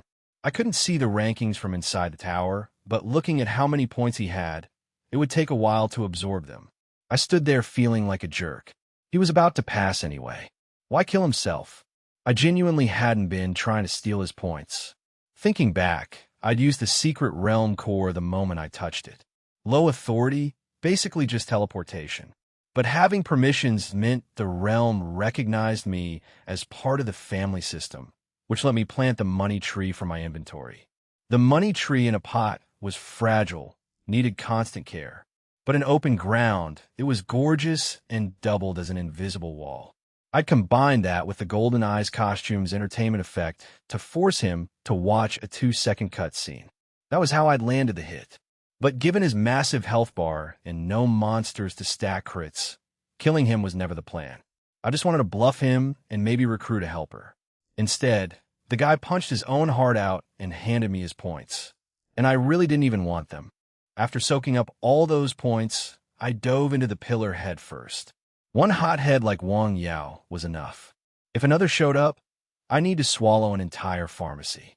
Not long after I entered, some guy arrived at the tower. 2 people before me, he said. Things getting interesting. He flipped his token, caught it, and said who else could the champion be but me. Then he strode in like a K-drama CEO. Main character syndrome personified. Second person into the pillar. Back at the sect leader's hall, the 5th elder was crawling out from behind the jade throne, bruised like a raccoon in a dumpster. Master Qingshu took his seat, beaming. He'd been dying to watch the fourth elder beat up the fifth elder and was living vicariously through it. Qingshu asked where things stood. The sixth elder said most disciples had finished the middle circle and were heading inward. Then he mentioned the disciple the fourth elder took in was solid. I found a shortcut and was one of the fastest into the tower. Then the sixth elder made his move. I'd be better off refining pills with him than following fourth elder to bang on metal. Claimed fourth elder didn't want me. Fourth elder nearly exploded. Then came the telepathic pitch. Second brother hadn't seen the earlier content and couldn't view the tower trial. No way to figure out my true strength. Did fourth elder want the second brother stealing me? Better they competed among themselves. Fourth elder fumed, but thought about it. Each time I'd shown my potential, it kept climbing. The monster at Fear Pass that even a void refinement expert had never seen. Summoning the immortal tree when I suppressed Wang Yao. All signs pointed to me being the reincarnation of some celestial powerhouse. The second brother would risk getting beaten to pieces by the master to alter the disciple register. Before fourth elder could argue, the third elder cut in. Talisman drawing and illusion magic with him. Easy to learn, useful in battle. Fourth elder nearly blew up again. Same telepathic pitch. Second brother can't see my strength. That bastard would tear up the disciple catalog. Better the three of them competed. Then the first elder interrupted. Swordsmanship with him. Learn it well, great for cultivation. Learn it poorly, at least I could defend myself. Here's where it got funny. The first elder was about to send his telepathic message when he got one from fourth elder first. Same exact script. Second brother can't see my strength. Don't want him stealing me, right? First elder was shook. How did you know what I was thinking? Fourth elder kept going. You're also thinking he'd tear up the disciple chart. Better the four of us compete, right? First elder, try to play it cool. Something like that, but framing it differently. Not the same order. Oomph. Fourth elder stared at his supposedly reserved big brother, speechless.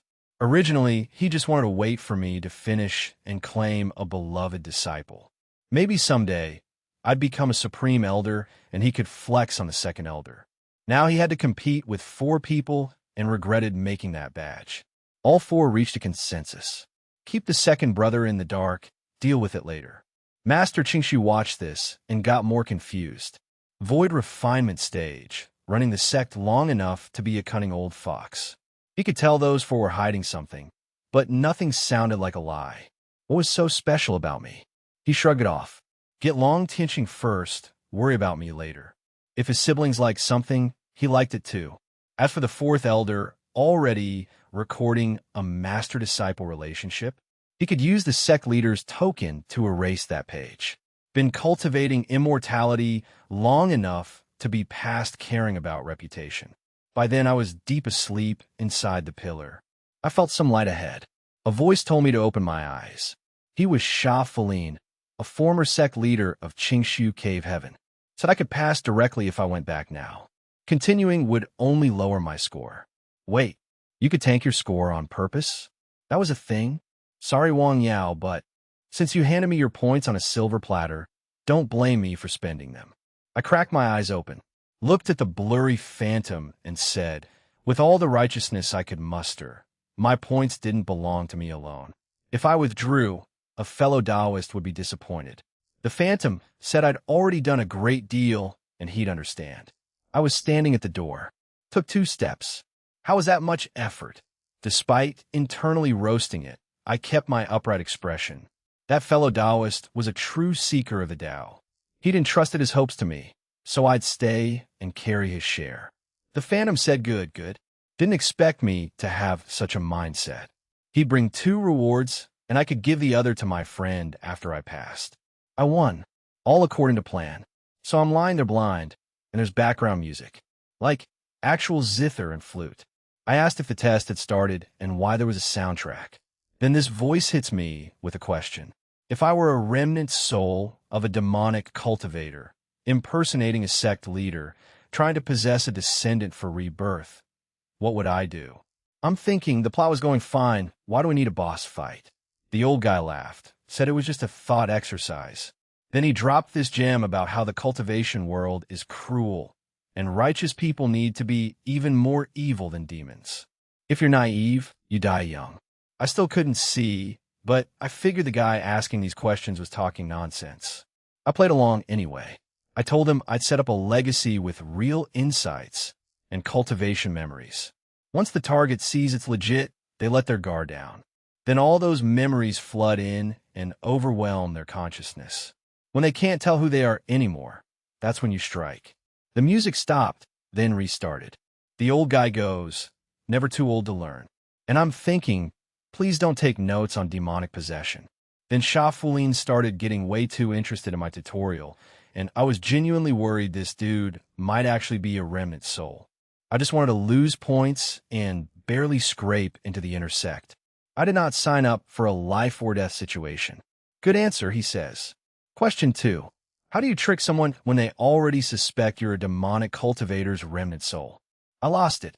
I yelled, "You really are a demonic cultivator. You're not even pretending anymore." And I forced my eyes open from pure terror. What I saw was a massive white void with 3 identical old men. One in a beige robe, beard half black and half white. His panel popped up. Shah Fulin, illusionary clone, 1 health point. The other 2 were clones playing zither and flute. Panel and minimap both said friendly NPC. He said I was faster than expected to wake up, then introduced himself as the former sect master of Qingshu Cave Heaven and current Supreme Elder, then immediately undercut it by saying if his disciple outside got killed, he'd just be the former sect master. Real confidence booster. He explained the space hadn't been renovated in ages. Usually the first person in just lies there waiting, but he was bored and woke me up early. Hearing him talk all casual finally put me at ease. If I'd just gone by the panel info, I'd still be panicking. Every cultivation novel taught me trials always had some twist. But once Shah Fulin showed his absurd side, I knew he was cut from the same cloth as all the other weirdos I'd met. I asked about the trial. He told his clones to switch the music to something exciting, then handed me 2 books that looked exactly like summer homework packets, barely any pages left. My trial was to learn whatever I could from these incomplete techniques in the time limit. He pulled out 2 instead of 1 because my earlier answer entertained him. Meet the minimum requirements, and he'd give me both to share with a friend outside. One manual made you compatible with more cultivation methods. Run multiple systems at once. The other let you stack spells without conflicts. Both top tier within Qingshu Cave Heaven. He wouldn't have shown them if my answer hadn't amused him. I could see the word study on both books, visible only to me, and barely held back my grin. If I could learn these through my panel, I'd time it perfectly, study right to the last second, walk away with 2 busted techniques for free. Then fail on purpose since I'd only hit beginner level. They'd take the techniques back and deduct points, but I'd already have them memorized. Take them to the intersect, learn them properly. Easy comeback arc after playing the useless person for a few years. My mouth was practically watering, but I kept my face locked. Years of pretending to be a prodigy had trained me well. For safety, I asked how far Shah Fulin got when he first learned these. The old man smirked, and I nearly yelled welcome back, Dragon King. He said a genius like him could remember it at a glance. Comprehend it instantly, achieve minor success in no time. Sounded like bragging, but his smug face said the reality was probably close. I complimented him, puffed his ego, added buffer time to my plan. I sat down cross-legged, flipped through the manuals, switched between them, nodded and frowned on cue. Played it convincingly. Felt like going back to slacking off in high school. Outside the secret realm, disciples had already emerged in 2 groups. Wang Yao stood with the ones who hadn't reached the tower. The outer sect steward was losing his mind, but Wang Yao refused to step forward, insisting he hadn't passed and needed to reflect in the outer sect. Based on his performance, he absolutely qualified. Nobody dared argue, but he was stubborn as a mule. The steward escalated it to the elders, who escalated it to the high platform. Everyone was thrilled. Wang Yao's sincerity showed his devotion to the Tao, and with his special physique, he'd climb back fast. Good chance to observe him, since nobody had decided who'd take him in. Then the fight over me started again. At first, they were restrained, saying nice things and suggesting paths that conveniently led to their doorsteps. Then they started exposing each other's flaws, escalating into a full shouting war. Nobody cared if Qingshu noticed. Qingshu just sat there confused about what made this kid so controversial. Then the gate lit up. Long Tianqing stepped out, and the crowd lost it. His points were insane, clearly top of the leaderboard. People said his comprehension was heaven-defying. He stood in front of the gate, soaking in cheers like nothing. Tilted his head up, saw he was several times ahead of second place. Smirked and muttered he thought there'd be pressure, but Wang Yao apparently died inside. How boring. He'd reluctantly accept the champion's reward. But right as he looked away, the rankings started shifting. A name sitting around 10th was rocketing upward at impossible speed, instantly hitting the top, points still climbing. For the first time, something crossed Long Tianqing's blank face. He murmured my name, Zhou Yan. Then the portal blazed again, and another figure stepped out. I let out a breath. In the bag. I clicked Learn at the very last second, keeping both cultivation techniques at beginner level. If I ever got transmigrated into a modern world with a system and my acting chops, I'd be the entertainment godfather within a year. I glanced back at the old man. Cold expression, furrowed brow. Not chatting him up or handing over the follow-up techniques meant he was extremely disappointed. I won that round. The light faded and the whole audience was staring. Some extraordinary guy was pointing a finger at me. I figured I was blocking someone, so I stepped left. His finger moved right. I stepped right. His finger moved left. I turned around.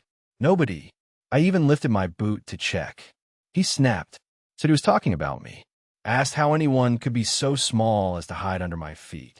I hit him with my best dismissive energy. Losing never made me waste emotions on trivial results. What he occupied was just empty space I'd given him. Next time I'd take it back, and he wouldn't have a word to say. He turned, waved his robes, and the crowd went wild. Then things got weird. Sword light, warm flames, swirling petals, and a figure dropping from the sky in a superhero landing that looked like it would wreck his knees. 4 elders with insane auras at 4 corners, staring at me like I was sandwich filling. The 6th elder cracked first. Looked like a young dude, practically in my personal space, telling me to study alchemy. Spirit stones flowing like water, pills as common as candy, and if I didn't like someone, I could kill them with medicine. The 3rd elder flicked her fingers, and suddenly I was wrapped in dazzling light, fairy maidens dancing in my vision, ethereal music melting my brain. Told me not to listen to that nonsense. Alchemy was tedious. Her talisman path could create with a single thought, trap, and kill 10,000 enemies. Most of her disciples were women of excellent character. The Grand Elder coughed. One cough. Space warped. This insanely condensed sword intent flashed by like it could sever cause and effect, and it instantly shattered the 3rd Elder's fantasy world. He looked at me. Sword. Unique. Strong enough. Incredibly cool. His eyes said he'd cut through everything else with one strike. My eyes landed on the 4th Elder. Familiar face. He laughed and launched into his pitch. Arrays and weapon crafting, the foundation of everything. He'd already put me on his disciple list and publicly claimed me. Half a master already, legally. Then he remembered something. Eyes darting, he awkwardly added the whole previous thing was just a small test. Purely accidental. Testing my adaptability. His voice got quieter the more he talked. He saw me staring calmly, turned bright red, and tried to pull together some strict teacher energy. For big shots, all wanted me as their student. Especially the middle-aged guy who'd already claimed me, but gave off major unreliable energy.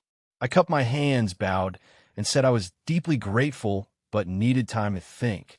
They backed off, but the expectation in their eyes hadn't dropped. Then I turned and caught it. My name at the very top of the ranking, way ahead of second place. Not even close. I've been played. Where did this ranking come from? Thinking back to the old man's weird behavior, I had this sinking feeling I'd done something terrible again. Then the sect master made his entrance.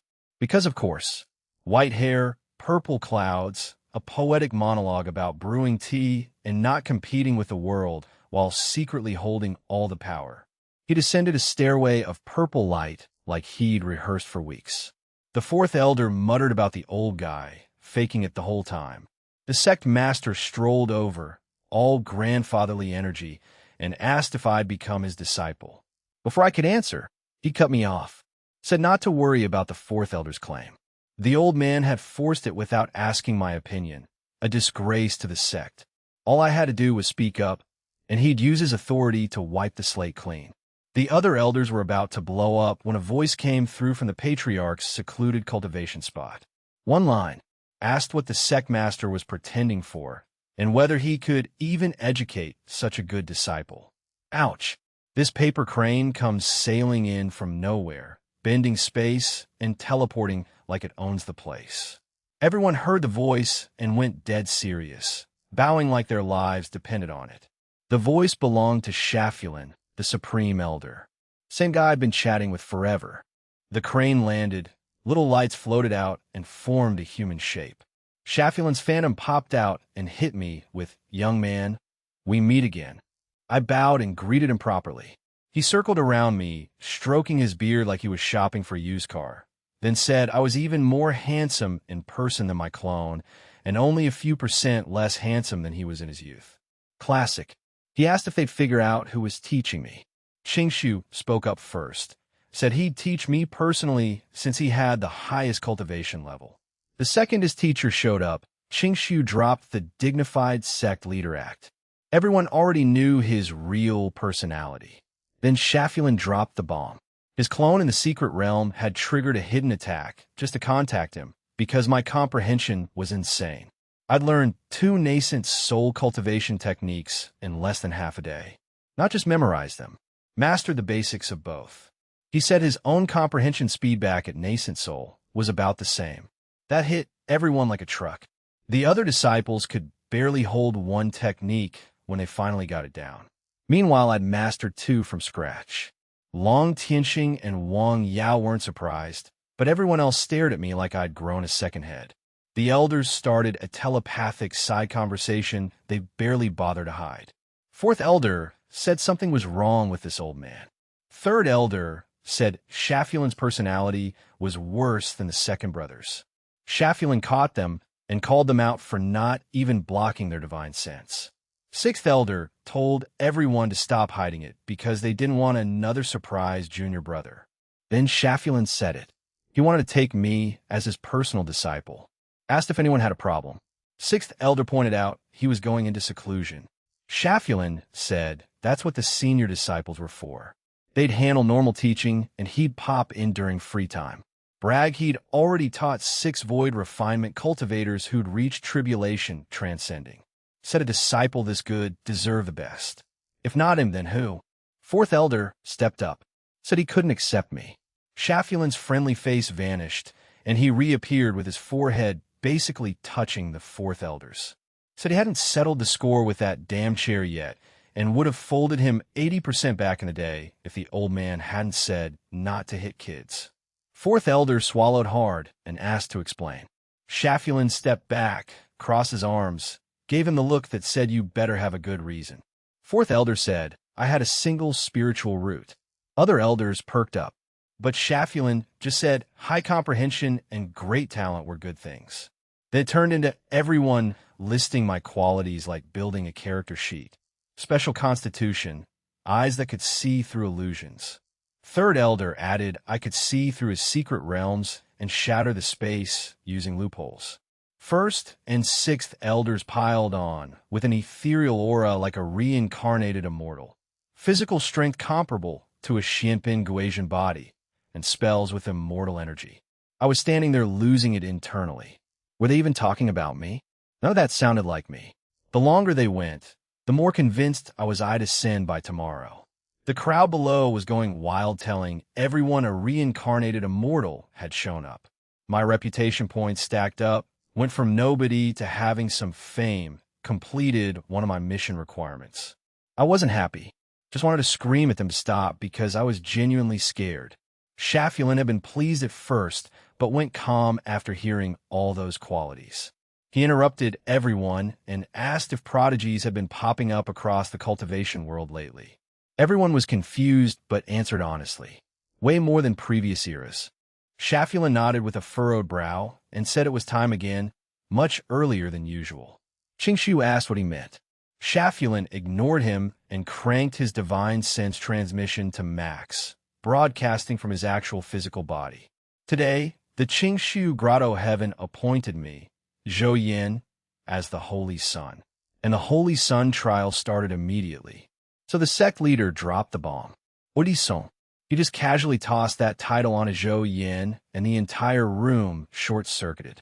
The elders had been trying to discourage him from taking Zhou Yin as a student, but the old man didn't play along. He made Zhou Yin the Holy Sun and dissolved into light points, his paper crane tearing through space on the way out. Nobody in the room had ever actually seen a Holy Sun. They'd only heard stories about one from back in the day. The remaining elders shuffled Zhou Yin to the main hall. An hour later there he was, standing in this gorgeous room full of spiritual mist, trying to process the news that nearly collapsed his Tao heart on the spot. The Supreme Elders had decided he possessed ethereal aura and a clear, pure soul, suggesting he might be an immortal reincarnation. So they were making him a Holy Sun candidate. The catch? He had to break through to nascent soul stage before the trial started. Zhou Yin's brain blue-screened. He was a literal mortal who hadn't even reached the first level of qi refining. But obviously he couldn't say that. So he stood there ramrod straight, face locked in this perfectly calibrated expression of calm and non-chance, like being made Holy Sun candidate was totally what he expected. Inside he was screaming. Qingshu beamed and launched into a speech about what an incredible opportunity this was, how nascent soul was a natural progression for his talent. He handed over a dark ring loaded with resources. The Grand Elder gave him a sword seal with 3 uses of her sword energy, each capable of cutting down anyone below nascent soul. The 3rd and 4th Elders chipped in with a reusable illusion array. Then the 3rd Elder frowned and quietly pointed out to Qingshu that this boy hadn't actually absorbed any qi into his body yet.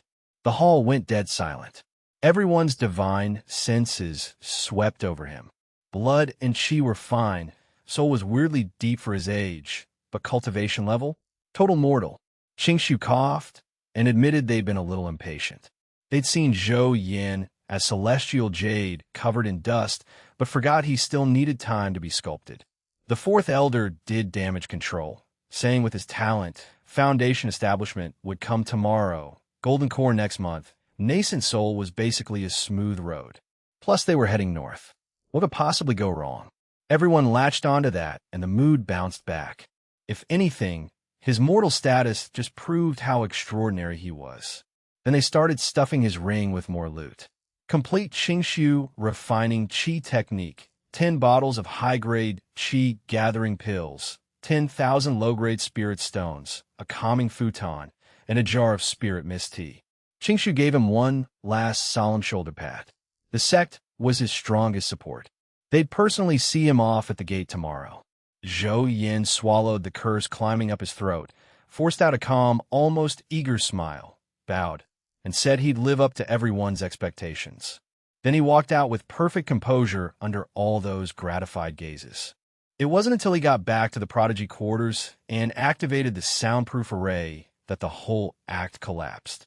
He leaned against the bed, legs went weak, cold sweat pouring down his face.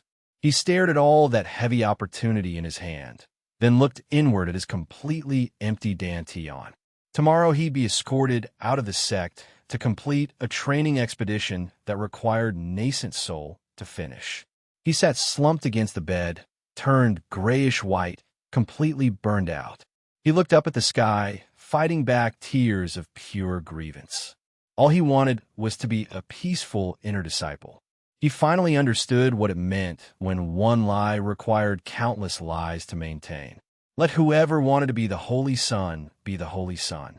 He just wanted to know if this game could reload a save, because if some god gave him another chance, the only thing he'd say is he would never lie again. The sun was blazing, sky was clear, Perfect day to get the hell out of Dodge. I boarded the flying boat and took off while the sect leader and a bunch of elders watched. Very cinematic, I'm sure. Fourth elder got all sentimental. Sighed, hoped my nascent soul journey would go smoothly. Sixth elder roasted him, pointing out they'd spent less than 2 hours together total. Fourth elder kneaded the guy's face into a ball and went on some whole master and apprentice for a day, master and apprentice for life rant. Since I hadn't finished my training yet, he was still technically my master, and he was milking it. The flying boat had its own spatial teleportation, so I didn't need any arrays. I'd barely cleared Qingshu cave heaven before a paper crane came screaming toward the elders at ridiculous speed. That was Sha Feline, looking stressed, demanding to know where I was. Qingshu tried to set boundaries about being called Little Second. Sha Feline wasn't having it. First elder changed the subject, asked why the rush. Sha Feline told everyone to use their job titles at work. The disciples called him sand plants in unison. Classic. Then Sha Feline remembered why he was there. He decided the elders should spend a month developing my potential so I could leave at Foundation Establishment instead of running off at Chi Refining. Third elder looked at him like he'd lost his mind and pointed out I'd already left. Sha Feline started rubbing his nose, which is what he does when he's been caught being an idiot. He totally had told me to leave immediately. Naturally, he blamed someone else. A giant dark hand materialized and yeeted Qingshu into solitary confinement. Power behind it was way beyond anything Qingshu had shown. When Qingshu got there, his disciple was standing around grinning, not thrilled about taking the fall before and after becoming sect leader. What was the point of the promotion? Back in the main hall, Sha Feline gave a speech about how Qingshu had admitted his mistake. Then he told them to message me, saying the nascent soul plan was bumped from 100 years to 110 because of his screw-up. First elder asked who'd handle sect duties while Qingshu was locked up. Sha Feline pointed at fourth elder, said his big teeth showed how happy he was, and assigned him acting sect leader. Fourth elder tried to protest, but Sha Feline was already gone. Meanwhile, I was having a completely different mood on that flying boat. I was pissed. The game version was way too low. This wasn't the late game setup where you chug experience potions and level up. The elixirs they'd given me were basically just health and mana potions. The cultivation boosting remedies needed personal consumption to work properly, and I wasn't about to test whether they prepared everything for some high-talented cultivator's diet. I buy pills once I hit Dayu. Yeah, I changed my destination. Not Dakian. Great Yu Dynasty, Neo-Zeon's hometown. The demonic sect was causing trouble over in Great Qian, and I wasn't walking into that. We'd deal with nascent soul in 100 years. For now, I told the flying boat to just go fast. Time to settle accounts. I'd accidentally racked up a nascent soul loan, and without the system, I'd be broke even selling my underwear. I pulled up my panel. Chi Refining Level 4, 23 out of 1,000 experience. 1,500 health, 200 mana, 1,000 stamina. Sword Seal had 3 durability, boosted damage by 20%, and could trigger a sword aura at early Foundation Establishment. Killing Path title at excellent rank. Pure Void Chi Refining Technique. Reputation was somewhat famous, meaning people had heard of me, but didn't remember me. Relatable. After getting the Nascent Soul technique, my level cap unlocked, but I stuck with Pure Void because it gave a bigger boost during Chi Refining. That amplification was why all the family gifts and monster slaughtering experience from the illusionary realm pushed me to level 4. Body cultivation boosted health and stamina, while magic cultivation only bumped mana. My magical power had doubled since mid-stage Chi Refining compared to the secret realm, but health and stamina stayed flat. With level 4, solid stats, and that sword seal, I figure I could handle myself near Great U. The nascent soul in 100 years thing was brutal. Regular Chi Refining cultivators without longevity drugs might die in 100 years without hitting Foundation Establishment. Me? Same window. The pressure was real. I sighed, complained about the road ahead, and lay in the cabin. Enough whining. Time to get to business. I turned to the dungeons section. Clearing the beginner dungeon had gotten me a legendary village, sword gathering dust, and barely enough experience for half a level. But the dungeon had been made permanent, and nobody was competing with me for first clear rewards. Direct pipeline to experience and loot. All right, Wang Yao, let me see what you've got. 15 minutes, 8 wipes. I was starting to question whether this was even the same dungeon I'd cleared before. Skill, damage, the whole Duan U6 Meridian combo, nothing worked. Wang Yao had 20,000 hit points, and the game clearly loved him more than me. I went to bed. My philosophy, sleep it off, everything fixes itself by morning. Woke up staring at open sky and water. No idea where I was. The minimap confirmed I was still in Great U territory, which was about as useful as a compass on the edge of an ocean. I stared at the endless sea, jumped in, swam further out. A new area lit up, Northern Sea region. I cursed whoever designed this stupid AI spaceship. Back at Qingshu, Cave Heaven sect, the fourth elder sneezed out of nowhere and wondered which enemy was thinking about him, then went back to whatever elder business they do. I swam back because the sea was a dead end.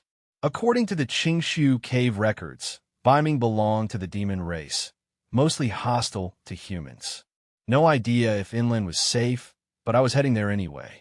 My luck in this world swung between absurdly good and absurdly bad, and I learned to stop trusting what if, because in my life it always spiraled into what if times 10,000. The forest was insane. Nothing like the primeval jungles I'd explored on Blue Star. The cultivation world's coastal climate had plants on another level. Then I heard it, a little girl crying for help from deep in the trees. My first thought was nope, not falling for that. Back in the secret realm my brain was foggy, but now I was clear-headed. I was the cold, ruthless Zhou Tianzuan. Nothing fooled me. Then the system dropped a side quest. Rescue the girl. Rewards based on completion. My cold and ruthless act lasted about 3 seconds. Don't panic, little girl. I'm Zhou Tianzuan, savior of the suffering. I pinpointed the voice and launched toward it. I knew it was probably a trap, same deal as the black monkey, but the nascent soul-own pressure had me seeing dollar signs. What I found was a wolf demon carrying a little girl, running away on 2 legs. I swear, every day in this world threw something bizarre at me. But saving lives first. I yelled at it to drop the kid. The wolf looked at me with eyes full of anger and desperation, almost human. Chi refining level 7, 2100 HP. I repositioned and threw a punch that triggered a fatal blow. The wolf howled and went flying, and while airborne it curled around the girl to protect her, rolling right into a big tree. Something fell off. I stopped pursuing, ran to where the wolf landed, snatched the girl, and bolted for my flying boat. The wolf scrambled up, eyes red, and chased.